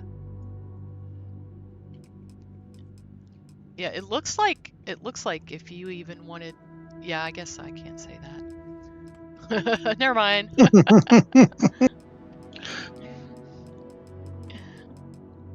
Yeah, it's like I could talk to you about it later when we're not on air. Right. It's funny. I can say that I have no access to the current beta or anything. So while some people can't say they do, I can absolutely definitively say I do not. Yeah, that's what's funny. It's like you're not allowed to say if you do have access to it, right. But you're allowed to say that you don't. I wish. But yeah, it's so funny. So if somebody asks you that question and they're like, I'm not allowed to say. Thank you for that answer. Yeah, it's funny. It's kind of like, well, I guess if they say something like, so what are you going to have for dinner tonight? They don't say anything. That's funny. But, oh my. You actually place all that by hand. You actually place all that by hand. Oh, these? No, these are, these snap. That's, oh, that's cool. Betamax has snapping. Yeah, that's pretty nice. I kind of want to learn how to do that, actually. How to make carpet snap. I mean, I know how to do it. I just know it's going to be a pain in the butt, so that's all. You set up snap points. Yeah. Yeah, you just got to set up the snap points. I learned how to do, like, I'll show you what I'm doing. Let's see.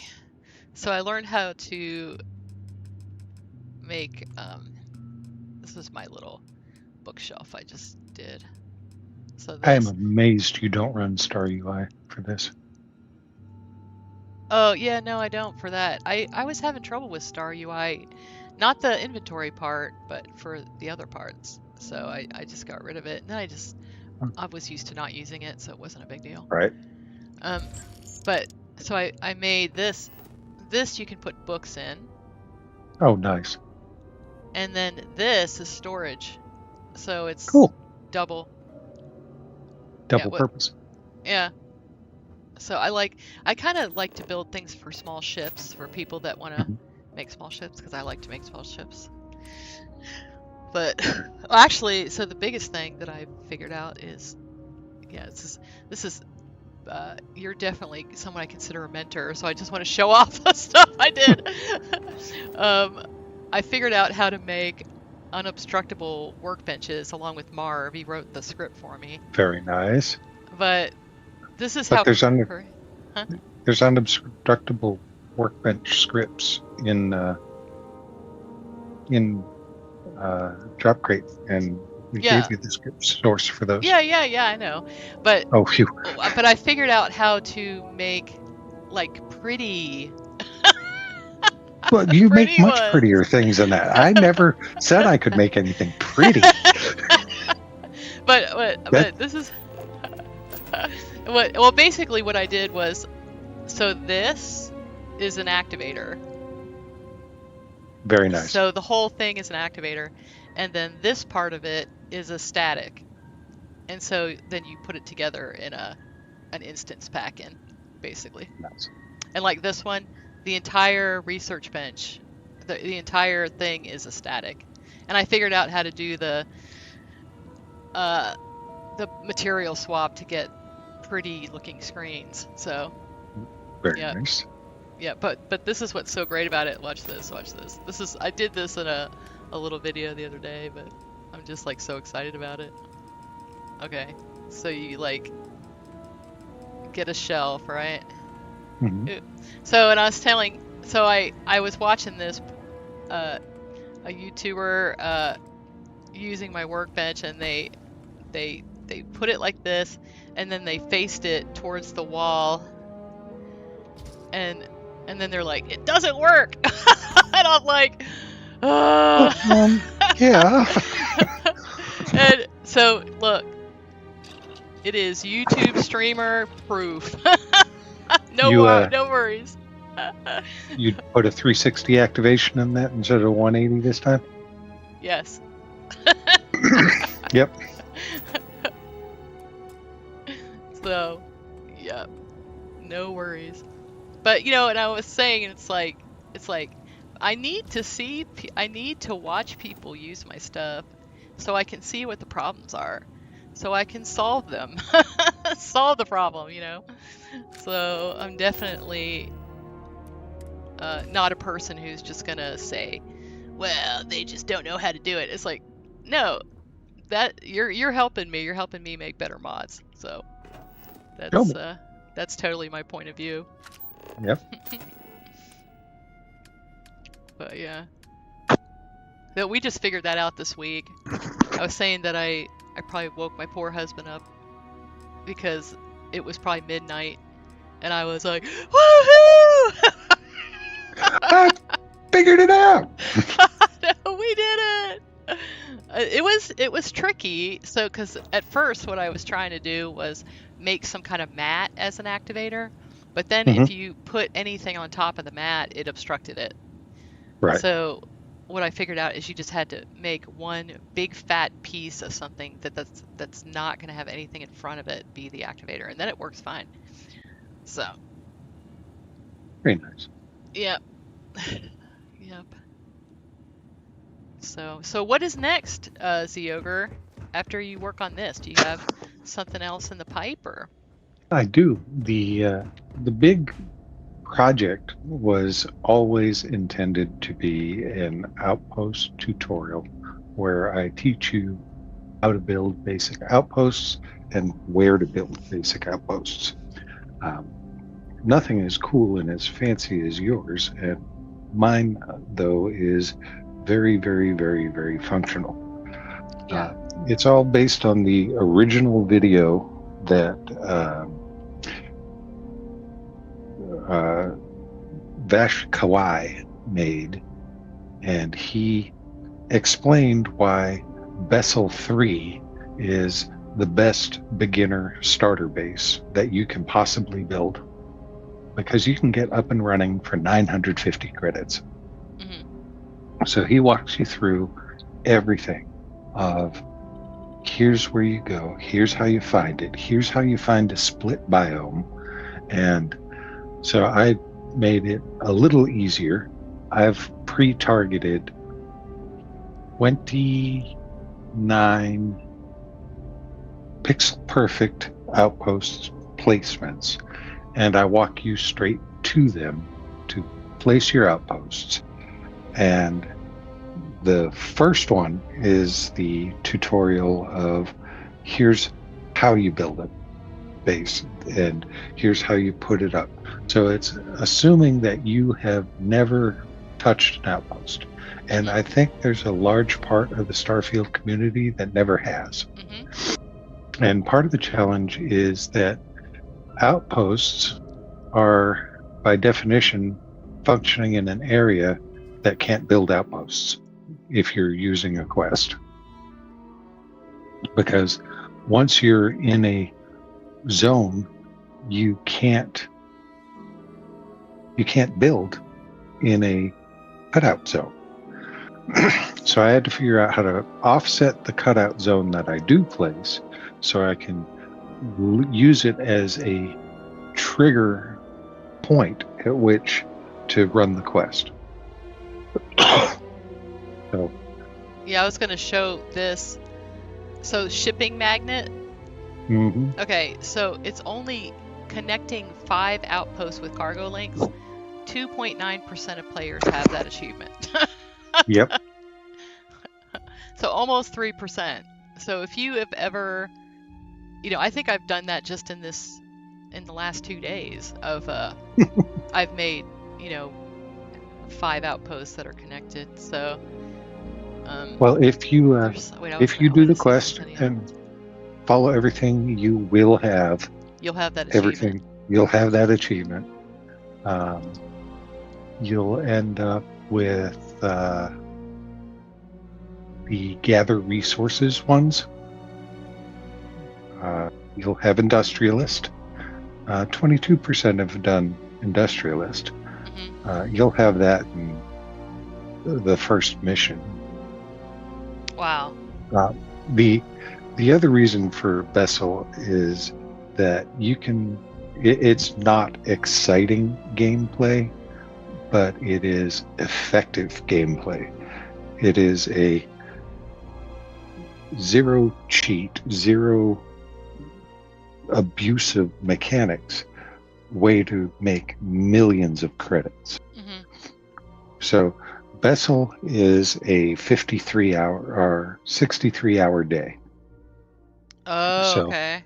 Yeah. With the massive amount of storage that we build, you can get Bessel up and running. Again, 950 credits to get it started. And then you have aluminum, nickel, cobalt, and iron in one base. And with that, you can make adaptive frames, unlimited storage, and unlimited power with wind turbines. And you can make all of that from within the base itself. You never have to leave. So you make it, go to sleep, wake up, rinse and repeat. And then, oh, by the way, you have something amazing like the drop grade, or you have something like the original piece that I spun out. Go ahead and scan.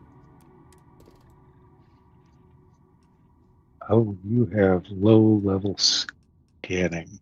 Yeah, I do. Hold on, I might be able to. Oh, no. Let's see.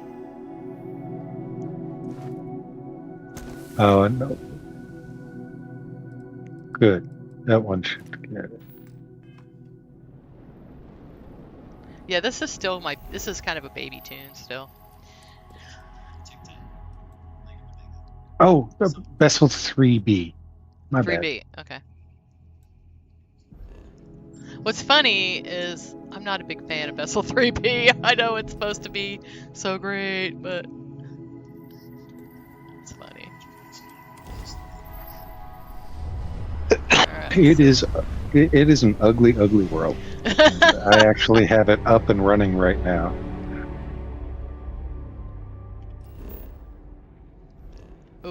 I usually do my first base as Androphon, and I know, like, that person who made that video is like, if someone tells you to make your base on Androphon, then they don't know what they're talking about. And I'm like, okay, I guess I don't know what I'm talking about, but that's what I always get free ships there.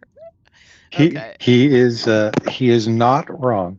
Okay, so what you're looking for is a triangle on the southern hemisphere, and you're looking for Oh, on the southern hemisphere.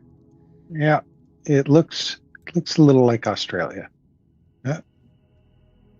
So zoom back up. See the little iron patch that looks a little like Australia up northeast? Okay. Sorry, northwest. Go back west. Rotate right. Oh, this one?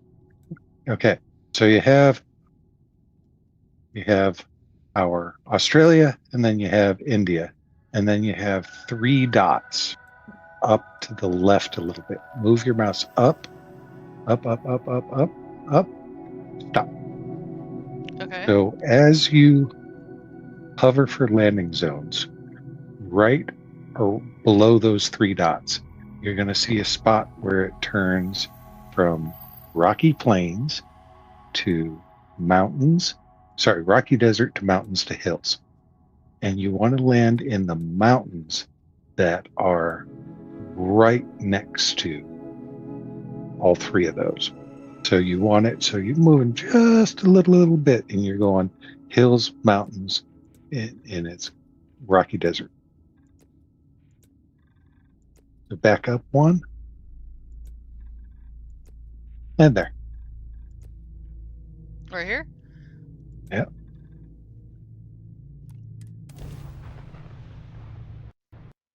And you're going to be able to tell. Oh, you crashed. Starfield crashing. I've never heard of such a thing. That's funny.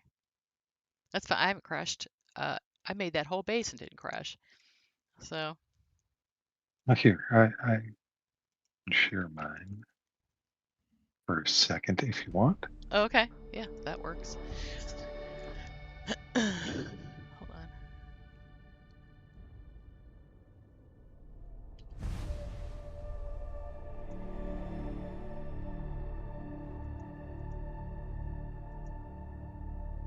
Oh, we have our friend anniversary in Discord. I did. I sent you a yay. So that's so cool. Okay. When you land in the right spot, you're going to be on this sandy plateau, let me see if I can looking at a black mountain. I'm going to try to pop it out. Here we go.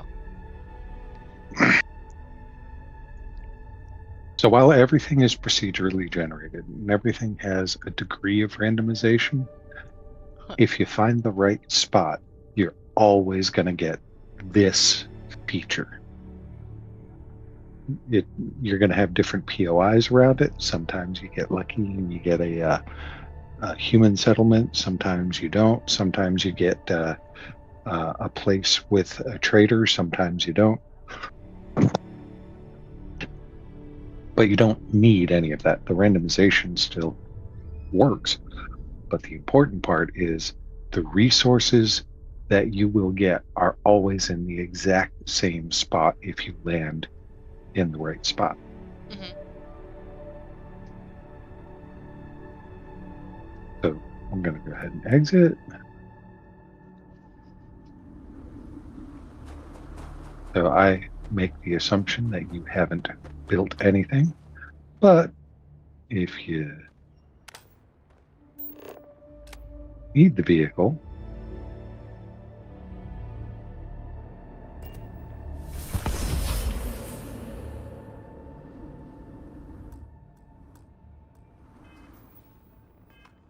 Why am I having such a hard time? Oh.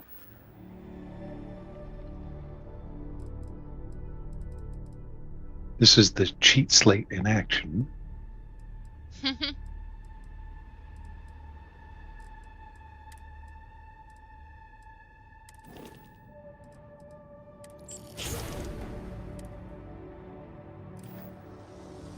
I walk you through getting your vehicle. I walk you through making sure that you have it, because having the vehicle does make things easier. Oh, definitely.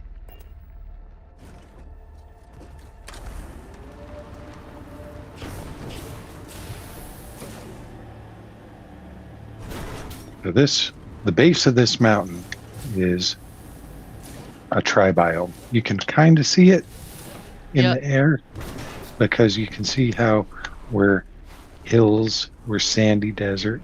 And you can almost see as everything splits right there. Yep.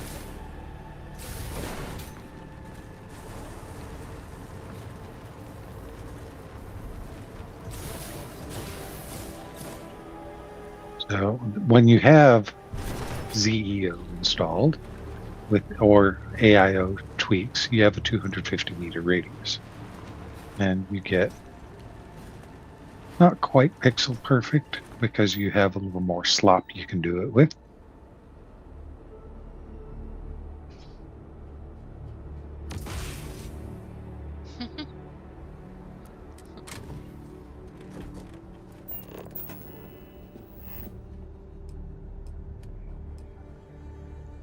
So you've got aluminum,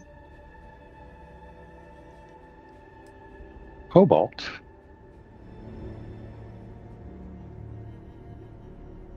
nice big patch of cobalt. Yeah.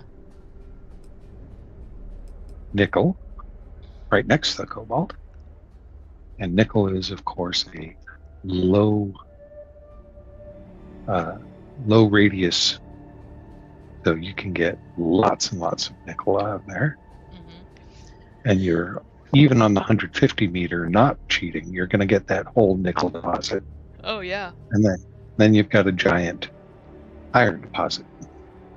Diane asked when this is going to come out, and so he's gonna wait and see what's happening with the update before, and just like most of us, we're gonna let it marinate with the new content before we submit things. Well, I have to see what changes they made in order to be able to accommodate it. But so I've got you landing out in the corner. You land there, and then I can walk you to a flag or a visual indicator where you get a pixel perfect placement, even if you're on the 150.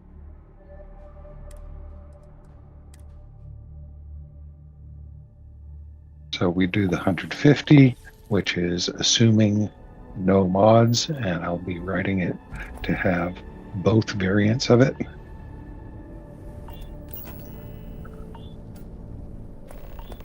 And it's important, unfortunately, to get these just right because, oh, my bad.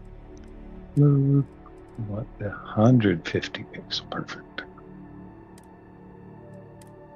Oh,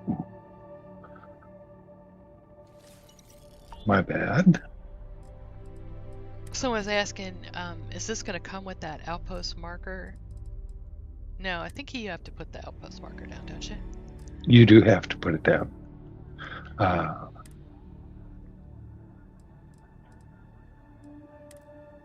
Because I have found a way to pre-build the outpost marker in a POI, but unfortunately, if you build the outpost marker in the POI, you still can't assign crew to it.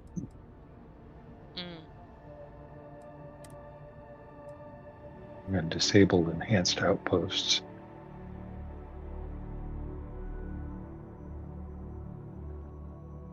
But the drop crate, the outpost material terminal, and now Zee Ogre's Enhanced Outpost all came from this series that I was working on, and I kept packing in features and realized that I had to stop. I had to break off the features that weren't core to the game mechanic that I wanted to teach, and move them out and have them all on their own. The series is 6 mods, and the first one is the basic tutorial, where I teach you about unique organic resources, unique inorganic resources, and how finding these can really make a positive difference in your overall play experience. All right. Load. I'm going to do the...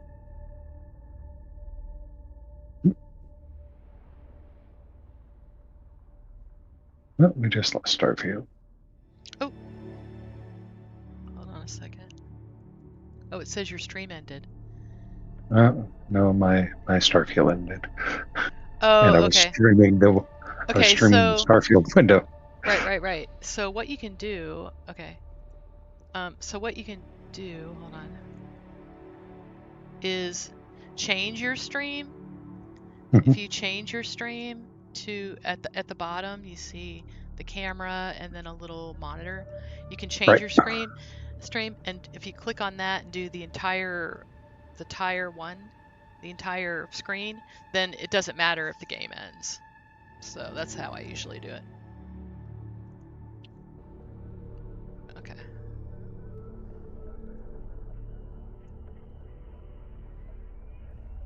With running 4 monitors is you have 4 monitors to keep track of.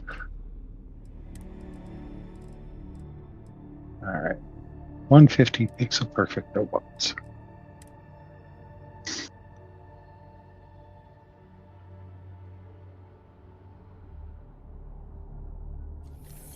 All right, so ZEO isn't loaded. We should be back to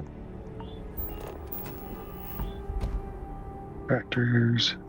Nickel or cobalt. Cobalt is a really, really hard one. Because there is so little.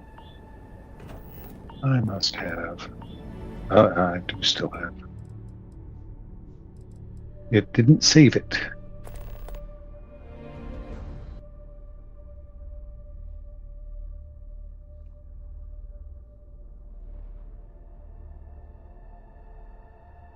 I've been feeding my visual storytelling addiction lately with Death Stranding 2.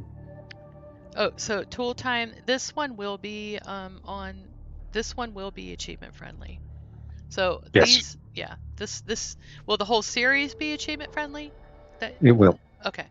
So yeah, don't worry about that. I'm trying to field questions as you.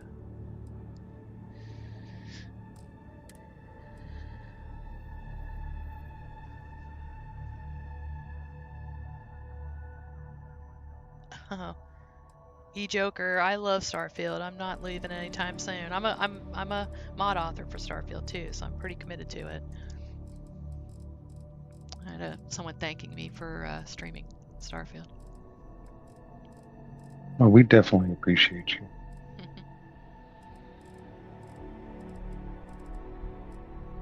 Zee Ogre's Enhanced Outpost is turned off there. So, yeah, I might be picking your brain. So this fall, I'm taking 400 level game design classes, and they're allowing me to do a independent study.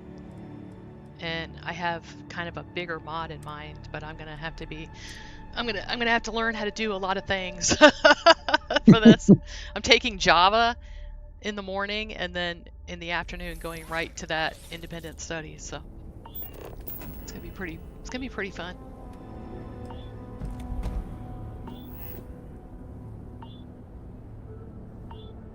All right, so I have something going on that is preventing me from blocking my own mod.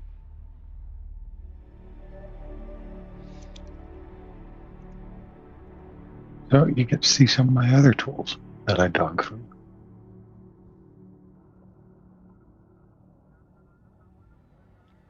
So this is my load order manager. It's not ideal. It's not perfect. It's still in beta at best. Okay, so this is something that you're making. Wow. Yep. So I want to find. I run my minimal development set. Wow.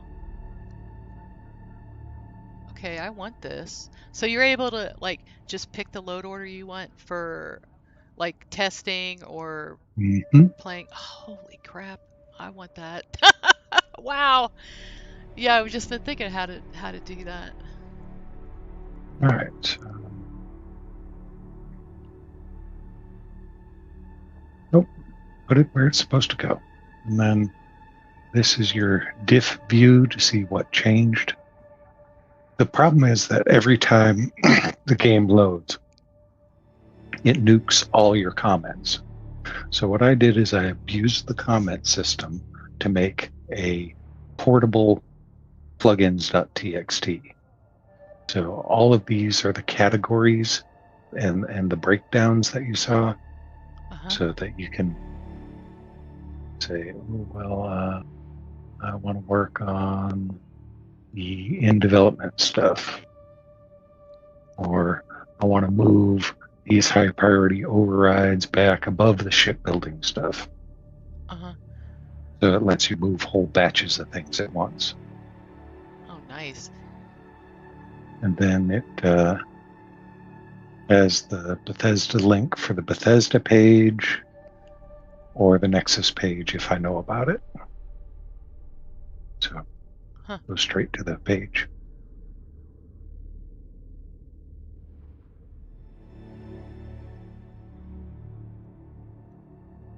And then might as well show the other.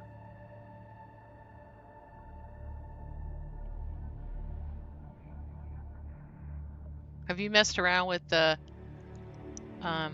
animation tools that Deveris and them put out? I have not, because I am not smart enough to animate things. Yeah, whatever.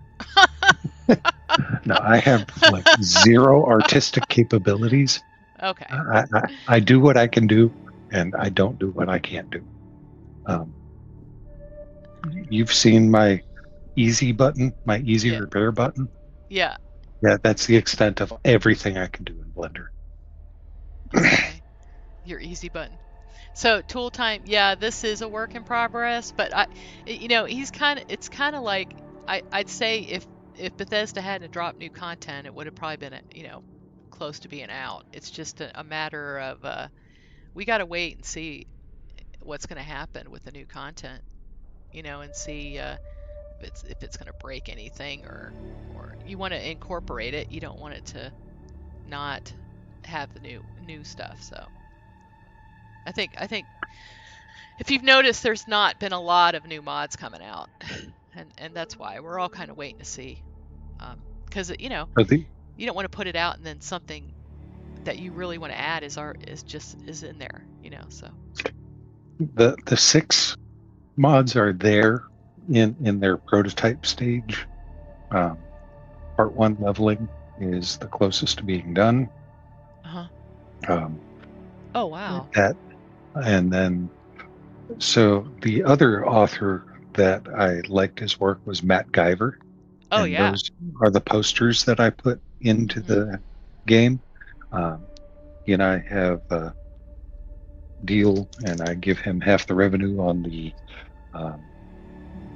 outpost posters for the achievement-friendly ones, and he will be getting a percentage of the Chem Empire and Vitinium Tycoon, where we have a very, very short list.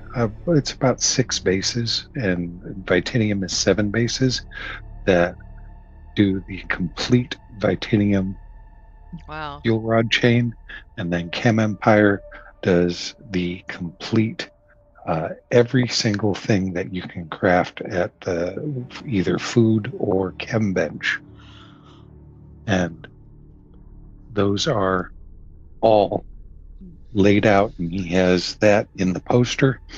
So I walk you through it. That's A couple great. of them require some split biomes, so I have. Again, I'm trying to give you a pixel perfect placement to say, put your outpost beacon right here, and you will have all this stuff. Hmm. Then part 4, I'm going to show you where every unique and organic is. And then part 5, where every unique organic is. And then part 6 wraps them all together and has every single craftable resource in the game. Where to walked through. This is where you get them.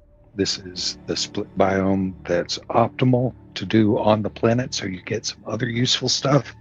Wow. And then it's got a couple of tweaks that really, really make the enhanced outpost shine, because I can make it so that the only thing that ever has to come from an animal husbandry center is the fur off of the creatures on Schrodinger 3, Oh, the the fox fox bats. bats, the luxury textiles. Yep. Everything else can be acquired through plants if you set it so all plants are harvestable. And again, in Enhanced Outpost in a relatively lore-friendly way, I have you do some hoops to do some research on biology and do some research on plants and animals, and lo and behold, you can craft everything.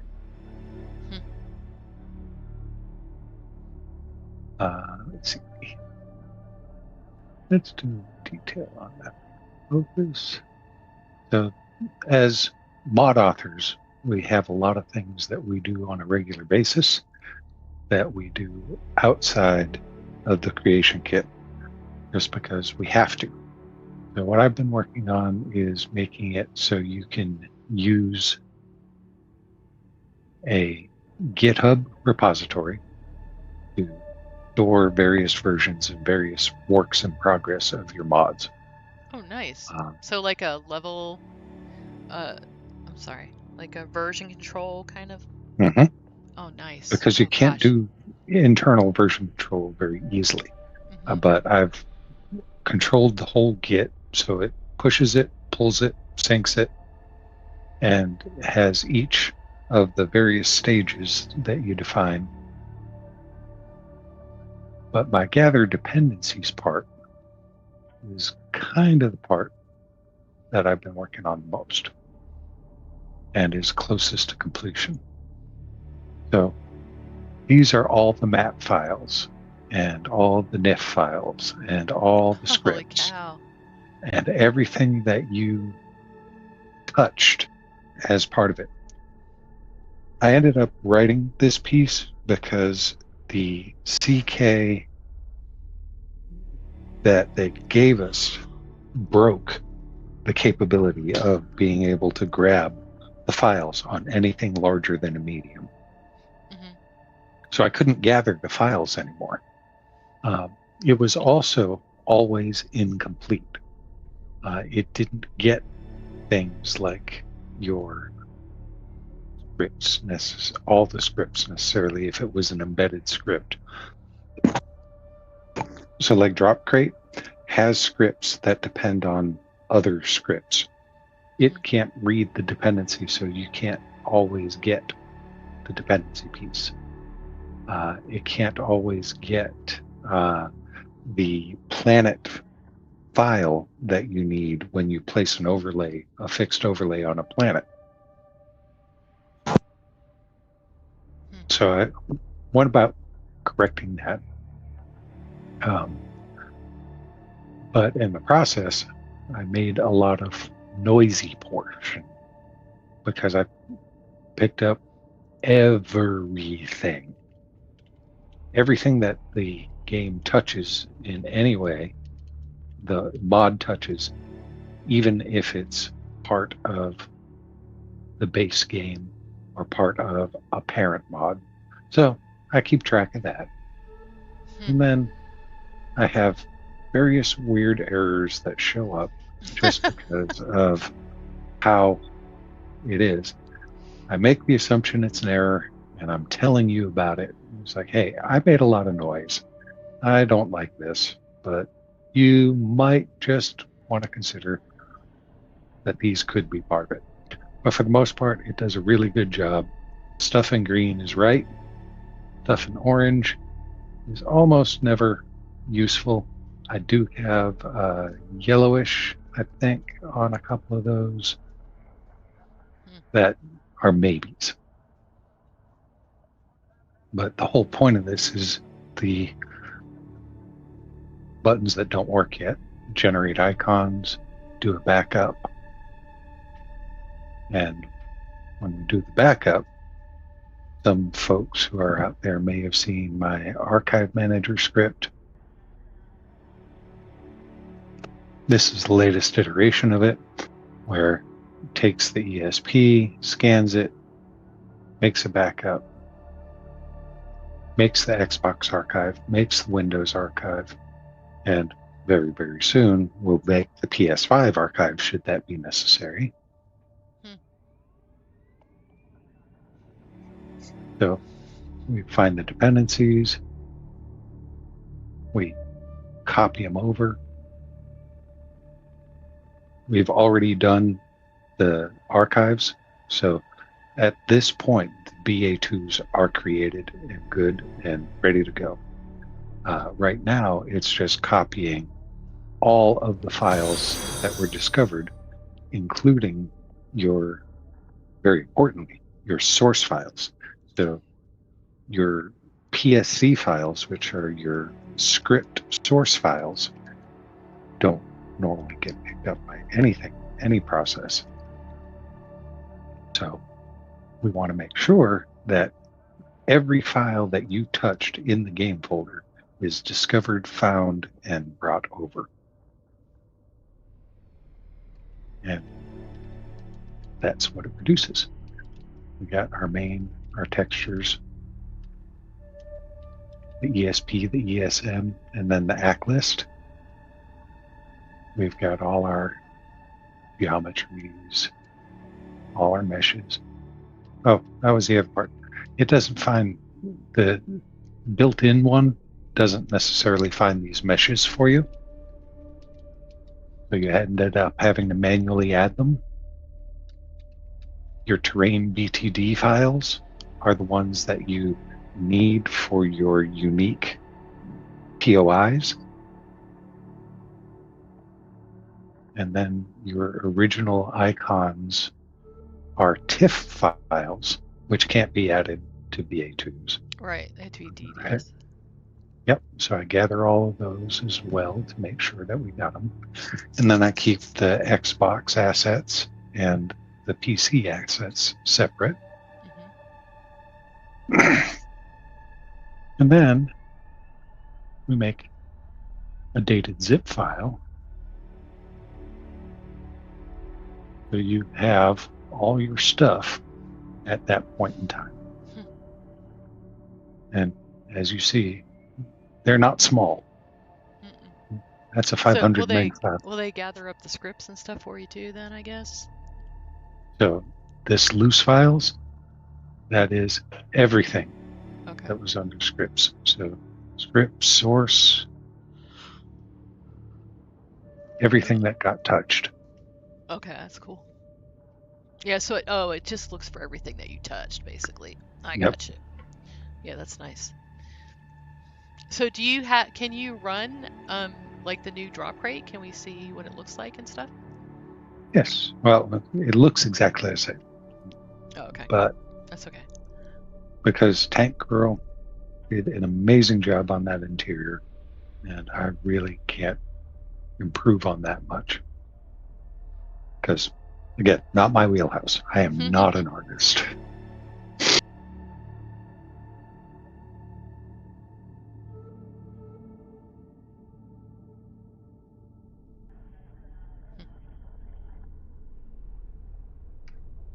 And Starfield will launch whenever it feels like it. Yeah.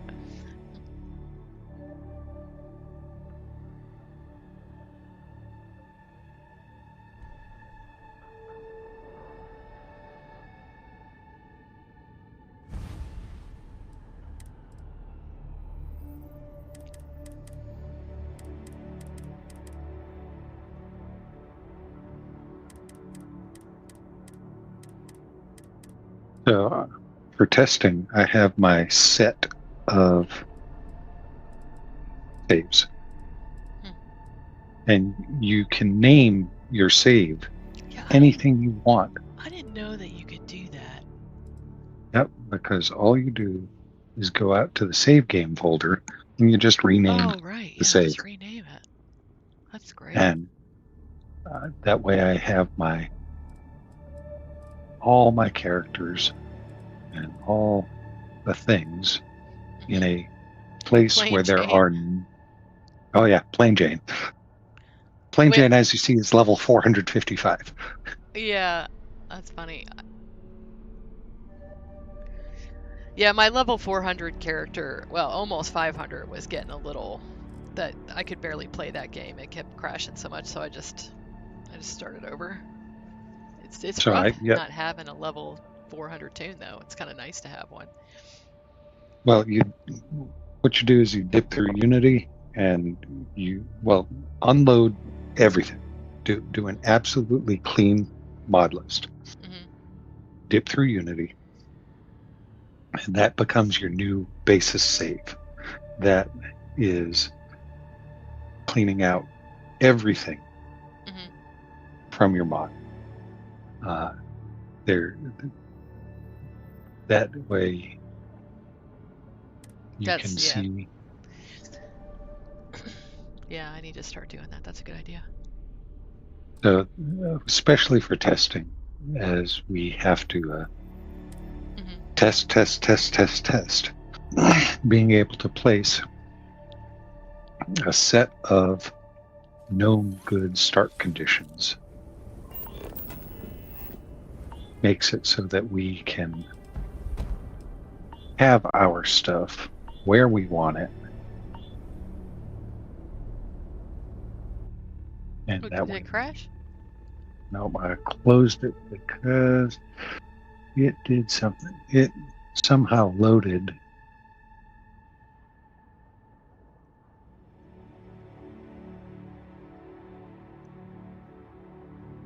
Oh, loaded something you didn't want it to.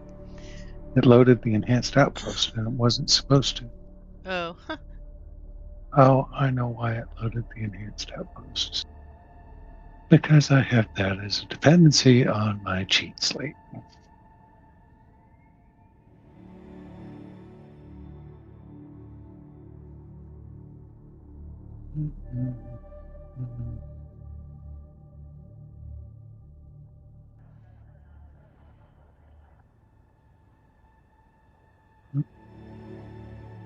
EMF ZeeOgre. That's the one doing it. And that's the other reason I have this tool, because sometimes remembering where things are. It's like looking under the hood, huh? Uh-huh.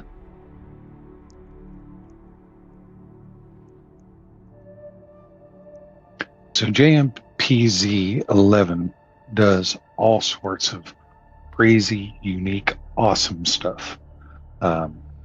You want to delete all of Aquila, he does it in about 10 seconds with his weird gun. Then he's got the thing where he fills millions of balls into a giant ball pit. And that's funny. It is, and he just does all sorts of weird stuff that's amazing and fun. And when he does that, one of the things that he had that was really, really awesome was this pistol that would shoot out and tell you where things were and information about the stuff, and it would do it in game. So I That's funny. undertook to replicate it as much as I could.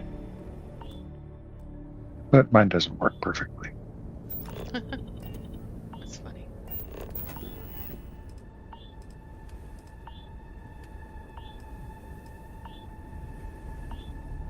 Oh, I see. So you have Star UI on. So is Star UI gonna survive the update? Do you know? I guess you don't know. I don't. I hope it does.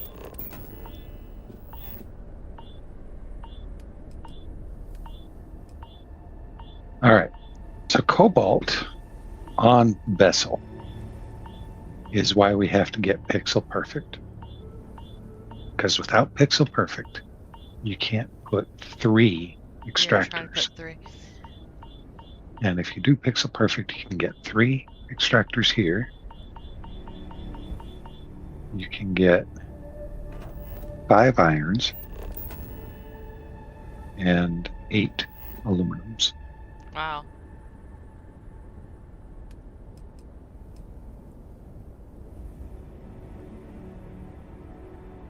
Do just right. And I've been able to get 6, but that took like a half hour to place each one. Wow. Then aluminum, you can get 8. And then nickel. You can get all the nickel. All the nickel.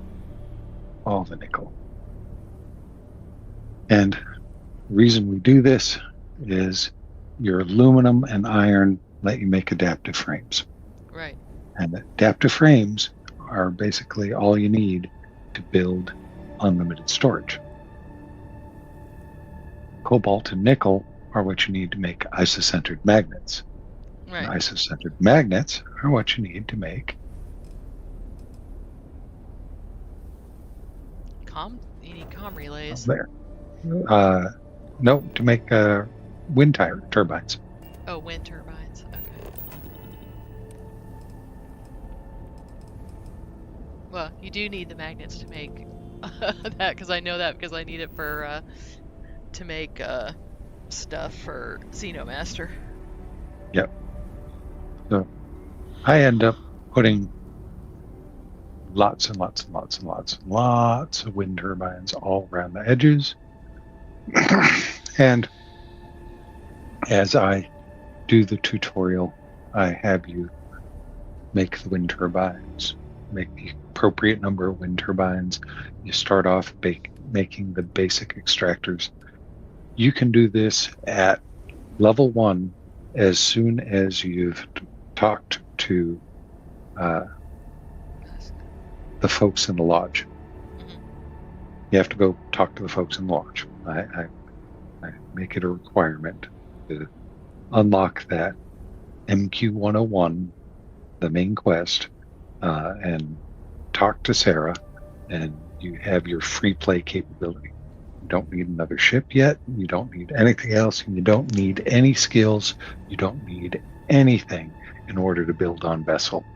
That's what makes it awesome, because you get all these resources in one spot that you can hit every single time. And Well, you is it have harder enough. to find though when you first start the game? Because you were worried about my scanning. Well, it shouldn't be. Okay.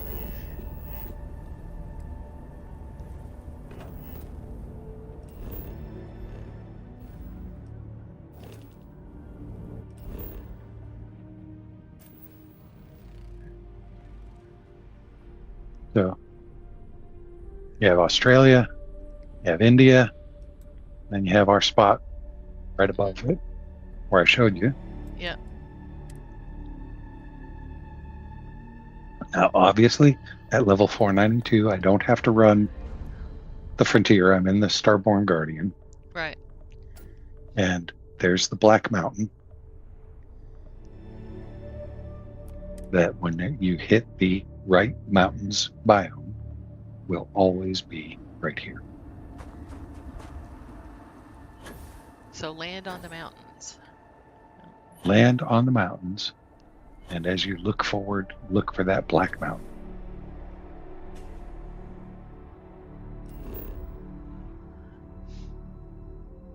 And then you'll have a variety of stuff. You're going to get encounters fairly quickly. Usually, as soon as you get out of your ship, you're going to have a ship that comes and lands. And depending on your level, will depend on what it's going to be. So you can steal your first ship in relatively short order. There's almost always, I'm amazed there isn't a UC listening post. In the earlier version, there was always a UC listening post.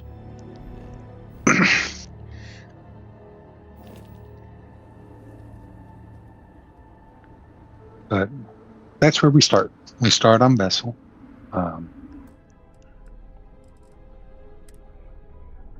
So is there a planet that has some helium in there? Because I do survival mods. So like I need to know, like, where can I get helium?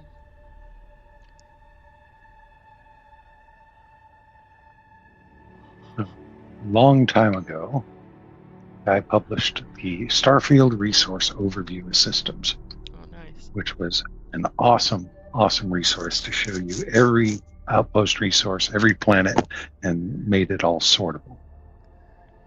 So I have Where is stuff that this? Do you have this somewhere I can get that? that Starfield Resource Overview of Systems. Let me see if I can find that link and put it in there for you. Yeah, stick it in there for me. I'll put it on my my Twitter if you don't mind for people.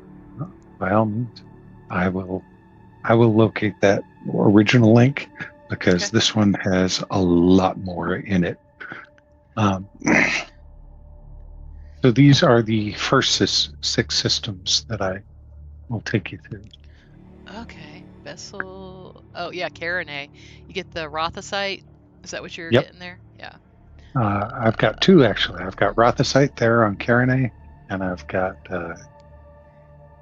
the Indicite on Katydid.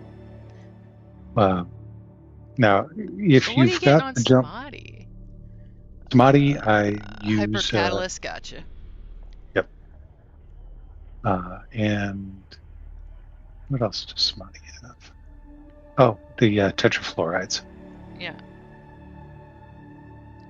And I actually have you growing nutrient there as well. Okay. Because I have you the first tutorial I have you doing the Kodos. You've got the only source for solvent, and very, very important in just about everything that you're going to do in an advanced crafting recipe. For anything for the weapons or anything for the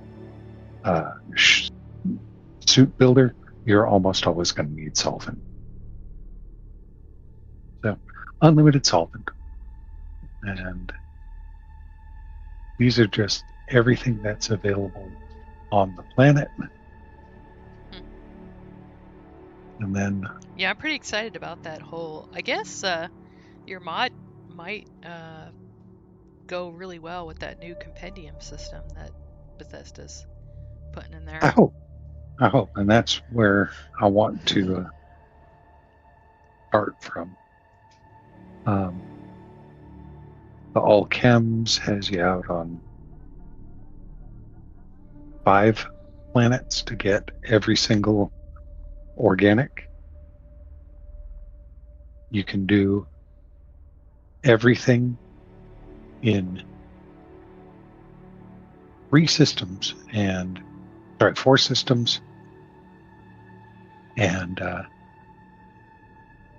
planets to make the Vitanium fuel rods, which are the single highest credit selling item. Then you have all your unique inorganics, all your unique organics, and then everything. Okay. That's neat. So by default, you can build 24 outposts. And there is 24 outposts with every single resource. Huh. And Wow. then, if you have the mod that allows you to build more outposts, if you build Kamasi, Cheyenne, and Archimedes, you can do everything except for luxury textile and apologize. There was one other one. You know, it's Gastro funny. Delight on I Bardine. get luxury textile from the cutter head or whatever that lives right outside of at New Atlantis. If you Oh, nice. have Galactic Harvest, you can just get the Oh, DNA from one of them, and you can get all the luxury textile from them. So nice. yeah, that was a nice find. I just found that out recently. And The actually, whole I actually have a spreadsheet of what resource you get from plants and animals. I have that on my Twitch. So I've noticed that some people like lighter modding and prefer that we keep it as close to vanilla as we yeah. can. Well, no, I think that's the right thing to do. Yep. So And all of these are set up so that you can use vanilla. And the only thing that I'm really putting in there is just I have you land in a place that is appropriate for getting the split biomes when they're necessary. And I have you take it out to a location that I've pre-scouted that I know has a good density of resources. right.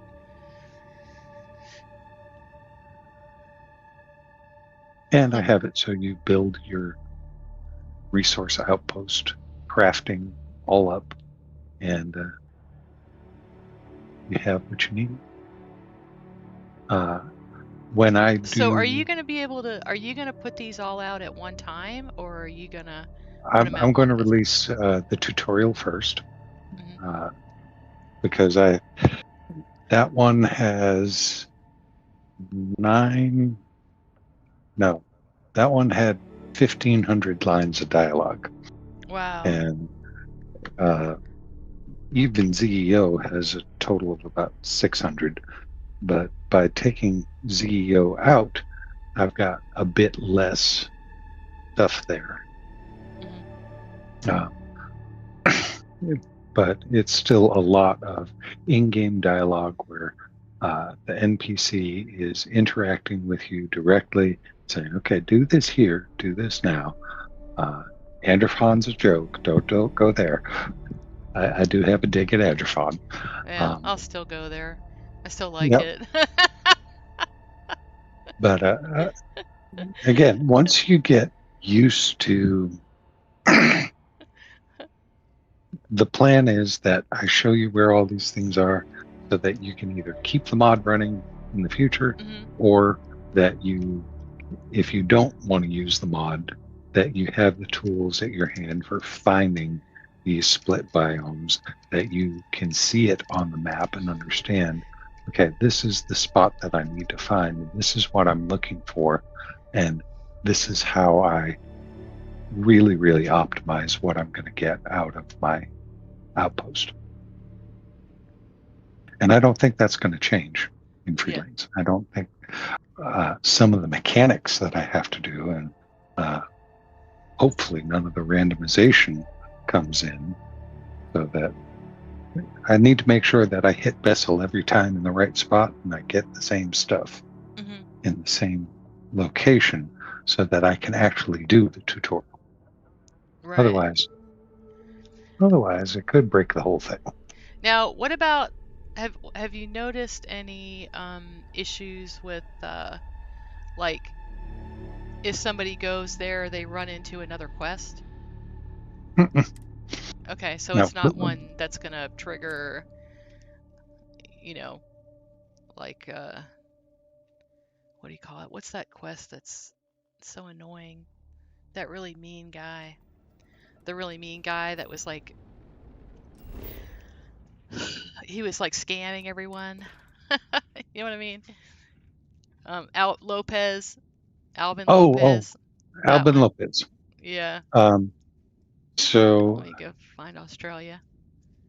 I This is a Albin won't spawn on vessel for whatever reason. I he probably because it doesn't have enough planets. uh-huh. Oh, okay. Yeah. Yeah, that makes sense. Here, we'll go back to your stuff. Let's see.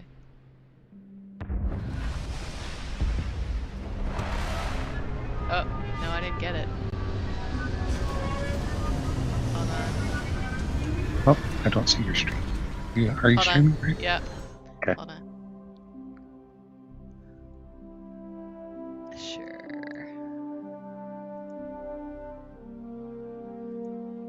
I'm gonna have to reload anyway because I didn't get it. Yep, that one's off. Let me see if I can.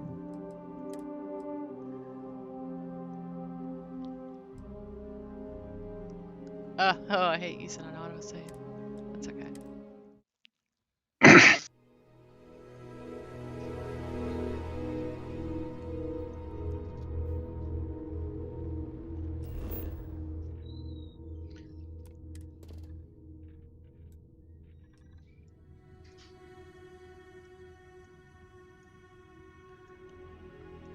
There we go. Australia next to India. 3 dots.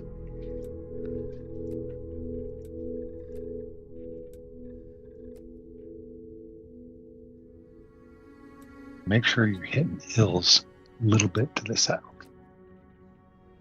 It's got to hit. You basically got to be moving 1 pixel at a time.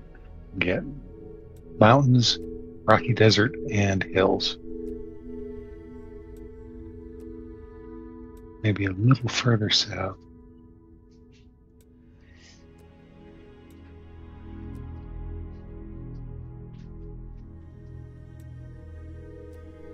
Okay, back 1 up north. Land there.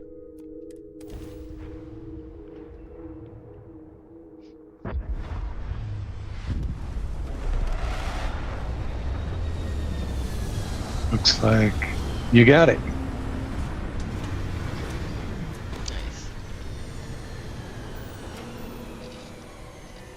Do I? Go ahead and exit the ship and see. Because that looks like the Black Mountain. Oh, yeah, that is the Black Mountain. Okay. Yeah, I just landed at a different landing spot than I was thinking I would. Okay, I think it's over here.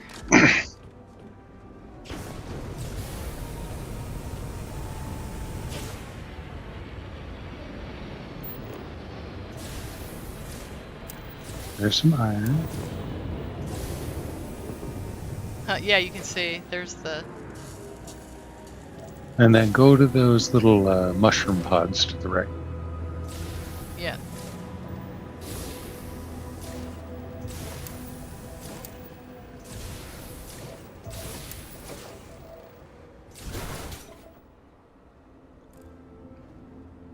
Okay. Go closer to that mushroom pod behind. Yeah, it's like right here. Right in between these 2 little rocky outcroppings. Right a little more. Right in here. Okay. So go ahead and see what it says you get if you place an outpost right here. But don't place the outpost yet. Right, right.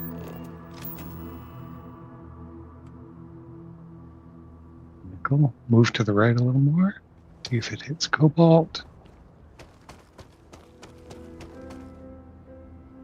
Aluminum, nickel, iron. We definitely want the cobalt. So keep going a little more forward that way. Huh. This. Oh wait. Go over to those. Over here. Yep. And Oh, there it is. Okay. Oh, shit. That's not quite what we wanted, but that's okay. What's on? So if you come back, Hold on. I'm going to go ahead and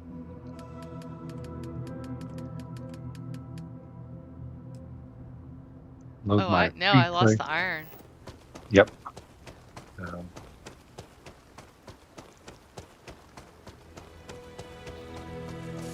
You're better off to reload the save Yeah. on landing than you are to remove, because unfortunately you can break your stuff. Mhm. So when I'll share mine again.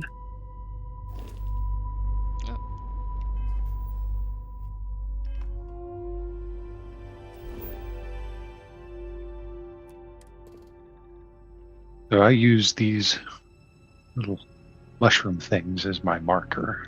Right. Hold on.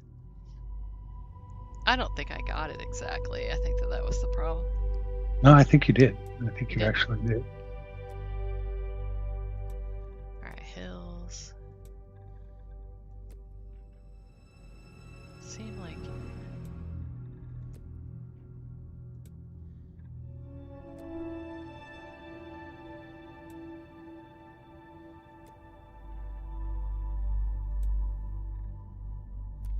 Try that.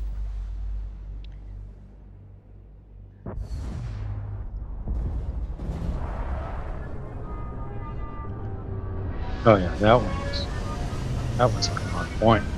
Yeah. Okay.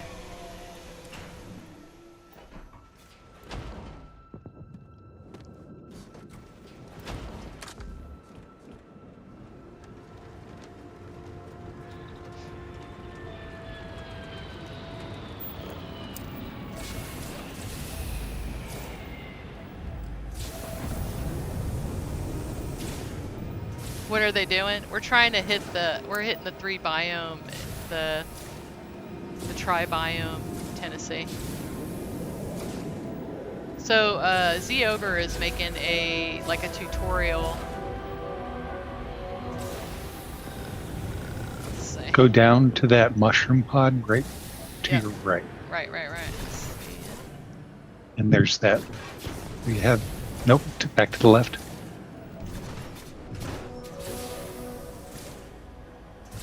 This one? Yep, and you see how there's a cluster of them, a big cluster, and then one off to the left? Uh-huh. Go ahead and land on the one to the left. This one? Nope, back to the right, back to the right. That one. That one. Okay. So we're not going to place it quite yet, but we use that as our visual marker. Okay. Okay. So there's that rocky outcropping to the left. And if you want to switch to my stream, you can see my, I'm basically in the same spot, but I'm in dark. Okay, hold on.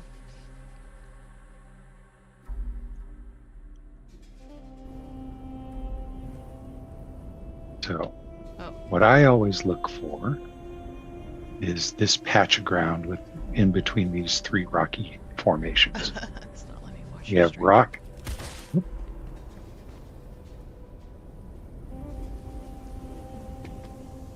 Target this one.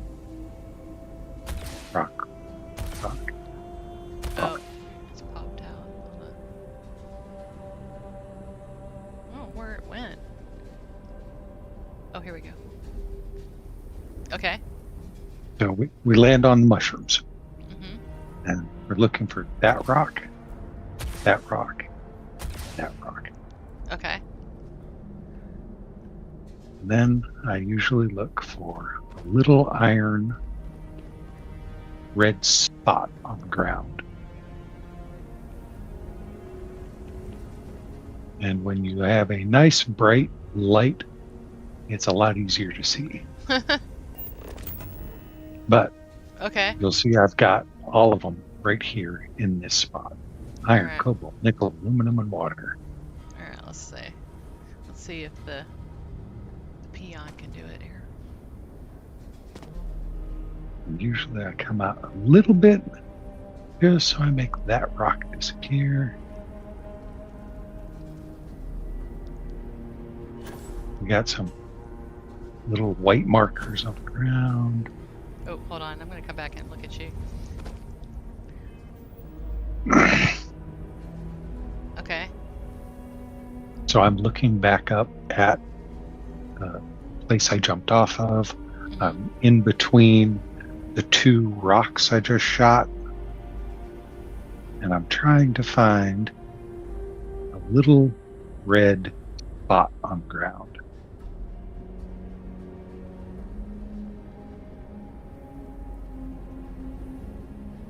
There.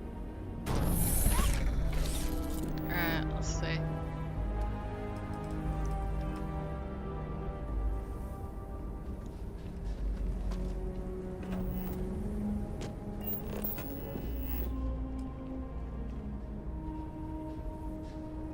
Okay, good.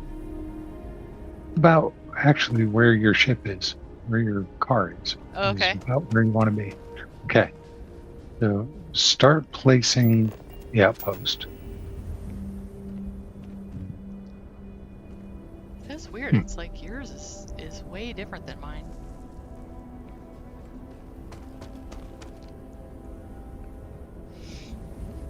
Oh.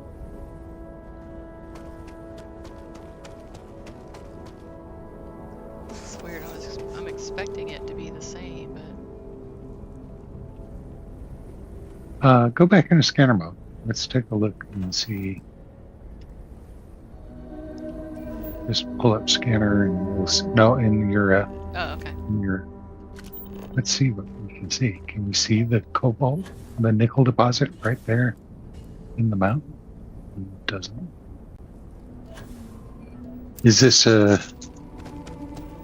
guess every level tune is supposed to be able to see the deposits on the scan when you're looking on the ground.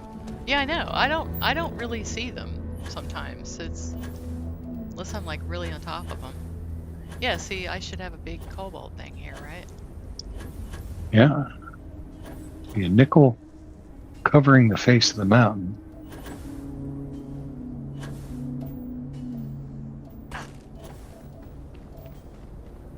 And then Oh, it's your there. iron.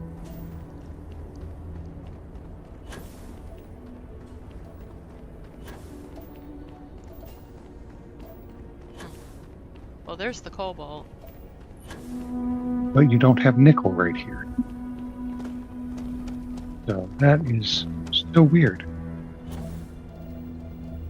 Aluminum.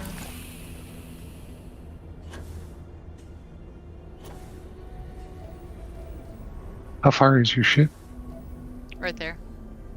Oh, there's the iron. Here's the iron.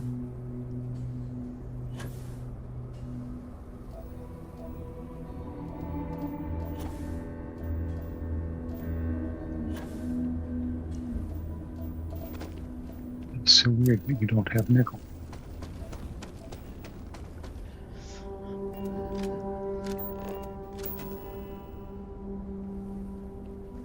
No, wait, you do have nickel. Okay, bring it back a little more. It's the problem is getting the iron and the cobalt because the cobalt's over there.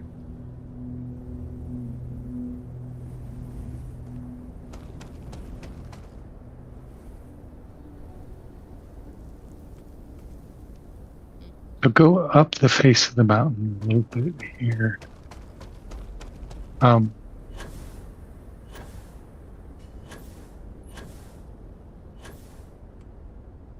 Start losing stuff.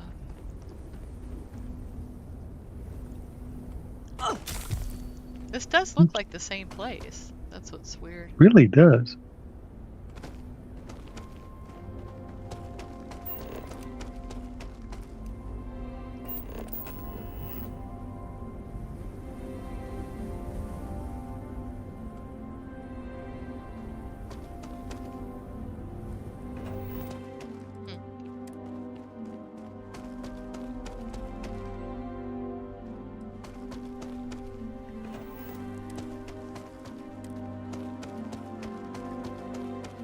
You know what's funny is I found it here before. Wait.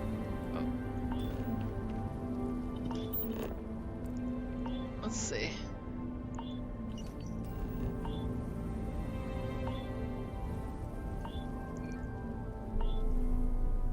Let's see. I found it up here. Mountains.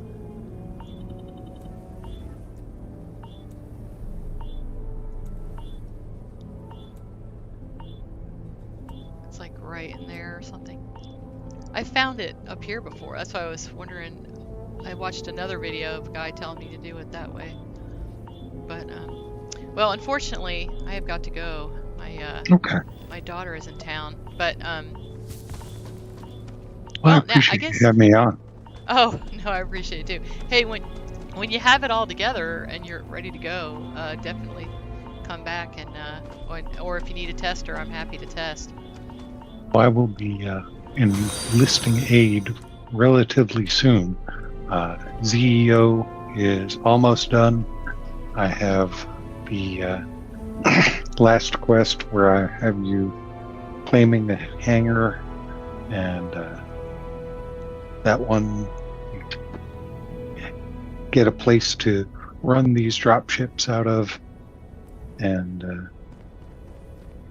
once we do that, I just have a little more quest. I'm on my last quest and having him go exactly where I want him to go and interact with the things I want him to interact with. And right now he does it. He flips a switch on an elevator platform, but it doesn't do anything. So I've got some bugs to work out.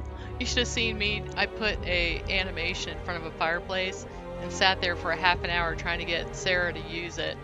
And Sarah would pace back and forth in front of it. And then finally Barrett came in, just sat right down. I'm like, oh, I should have just used Barrett from the start. Sarah just does what she wants. Sarah be Sarah. Yep. All right, so I'm gonna raid out to let's see who's on right now, doing some Starfield. Let's see. Well, I guess I'm gonna be going out to Grimstalker. I hope everybody has a great day. Thank you so much for coming today, Z, and I will put this video up later today. Probably not today. My daughter's in town from college, so hey, you gotta tomorrow. prioritize that. That's right. So we are gonna go see Project Hail Mary at 2. So oh wow, yeah, looking forward to that. Oh yeah, I'd like to know if that's good. That was something I was interested in seeing. The book was awesome. Oh really? Oh, it's a book? Well, I'll be getting that. Oh yeah, it's the same guy who wrote The Martian. Yeah. Okay. Yeah. You know what's funny is one of the things I had an idea for a mod was to make a quest that, I mean, isn't exactly The Martian, but has a similar, idea to it. Like, you wake up and your ship has crashed, and you have to figure out you have to do certain things to survive and find a way off the planet. Almost like That'd be Escape. awesome. Almost like Escape, but I really want to do something like that. I think it would be really interesting. Just my whole goal, it's not to, fundamentally change the game, but to give people a nice evening, to enjoy a story, So I was thinking about doing You tell that. a story inside the game. Yeah. And that's what I basically had to learn how to do. Because you have the story that you can tell within the spaces that you build, but then there's the whole rest of the world that you can't necessarily tell stories in. Yeah. So I had to figure out how to be able to tell the story out in the world